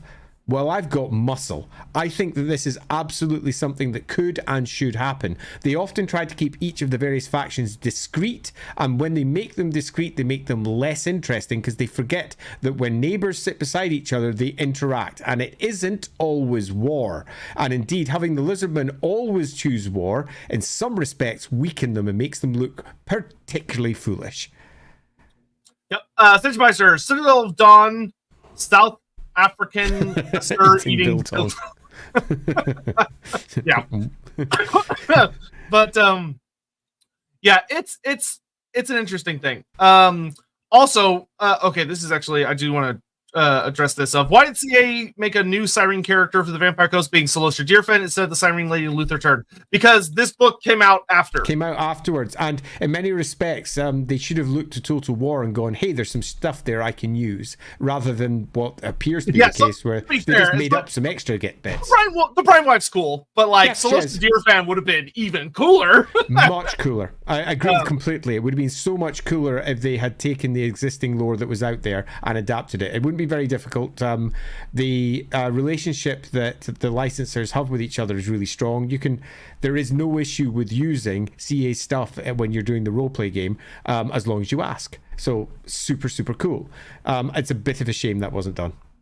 Yep. But we're out of time. We're actually over time a little bit. We over time. Well, there we go. My conclusion on that is go buy Dark Deeds. I think that is the obvious conclusion to any stream about vampires.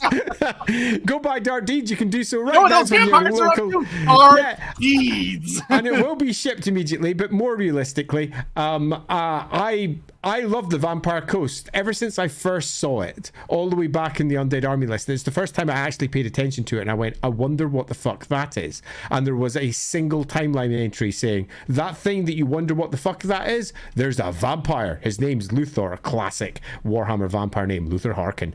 And he's over there, and he has been for, and I remember thinking, holy shitballs, that's like forever. That's like 1,800 years he's been there. What the? Yeah, he makes the von Karstein presidents of the Empire look baby. Yeah, totally. There so long. And I was like, well, that's different. I'm really looking forward to learning more about that. And then when the Lustrian Army List came out later, and it was quite a bit later, all the way up to 1997, so we're looking at 3 years afterwards. So that was for the Lizardmen, and the Lizardmen Army List gave us our first like paragraph, or it was like 3 or 4 paragraphs worth of detail about it. It was more than enough to go, yeah, they've got a thing there. This is a story that one day will be told. And the undead weren't so focused on vampire counts and Nekara's dry undead from the south, and that's all we're really going to discuss. At that point, it was just undead, and I was strongly of the expectation that a later undead army list would come out, and you would have different factions available, and Luther Harkin would be a special character for Warhammer right there.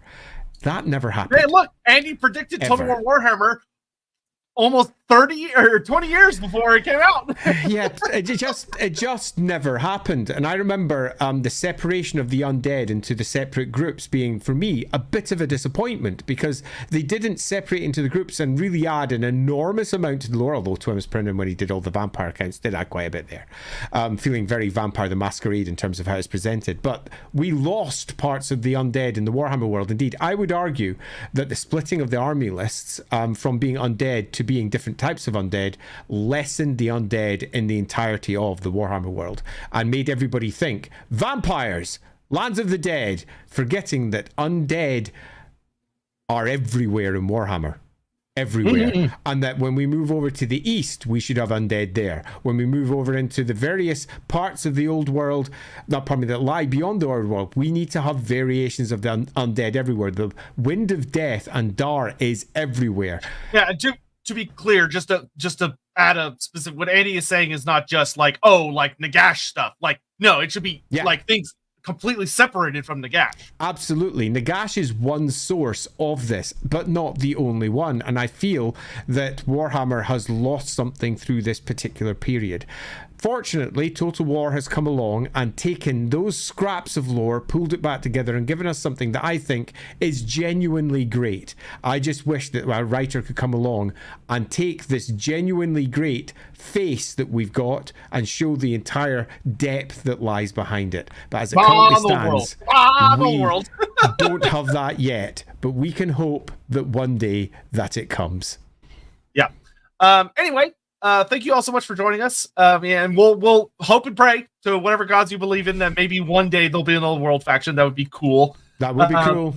Like, I mean, there's still parts of the old world I get quite excited for, like the fact that the Warriors of Chaos book, they're featuring Galroch as one of the 2 Warrior of Chaos characters. Very exciting. Cool. I got a question for you before you go. Are you intending on moving on to another stream right after this where you're going to be reviewing the new patch? No, because I'm gonna make that a video, and nice. I also am hungry. Yeah, me too. So that being the case, I think it's time for us to go get food. Oh no, there is one other thing to say. Next Sunday, we've got the topic already organized. Have you checked to see who won? Pretty sure I know. I'm pretty sure I know as well. We should go check just to make sure it's not I'll what double I think check it is. Just make sure nothing crazy happened. Yeah, where is it? I think you're going to get to it before I am. Here we go. Let's see. I gotta scroll down. My channel, isn't it? Scroll down. It is the old ones. What a surprise. So that's this coming Sunday at 4 p.m. UK and at all your various local times. We will be discussing the old ones. What the hell are they? Where did they come from? What are they doing? And when they say in silvered ships they did come, did they actually just arrive in big silver spaceships, or does that mean something a little bit deeper? You will find out. Oh man, Sunday. I need to get my mind out of the gutter. But oh, I just realized where you were going. Yes, you do. Also, be sure to join us this Wednesday for our first Total War stream. Oh yeah, that's gonna be awesome. That's this Wednesday. Yeah, we have figured out some potential faction votes. They're not binding necessarily. We may change our minds. I was watching an Andy stream where he cheekily revealed one of the options being Elspeth von Draken and Morgiana LeFay. Yeah. But I will give y'all another potential option we might do. What's the next one? Which will be Ikit Claw, played by Andy, Clan Scryer, and Sotek picking up Morgar the Shadowgave. Oh, that's going to be a good pair. So that's 2 of the pairs that we're considering so far. We have a 3rd pair, which we're also considering, which we will tell you about on the Wednesday. It's going to be super fun. So looking forward to seeing you all on the Wednesday stream. And you can make it. That's currently scheduled for 11 p.m., I believe.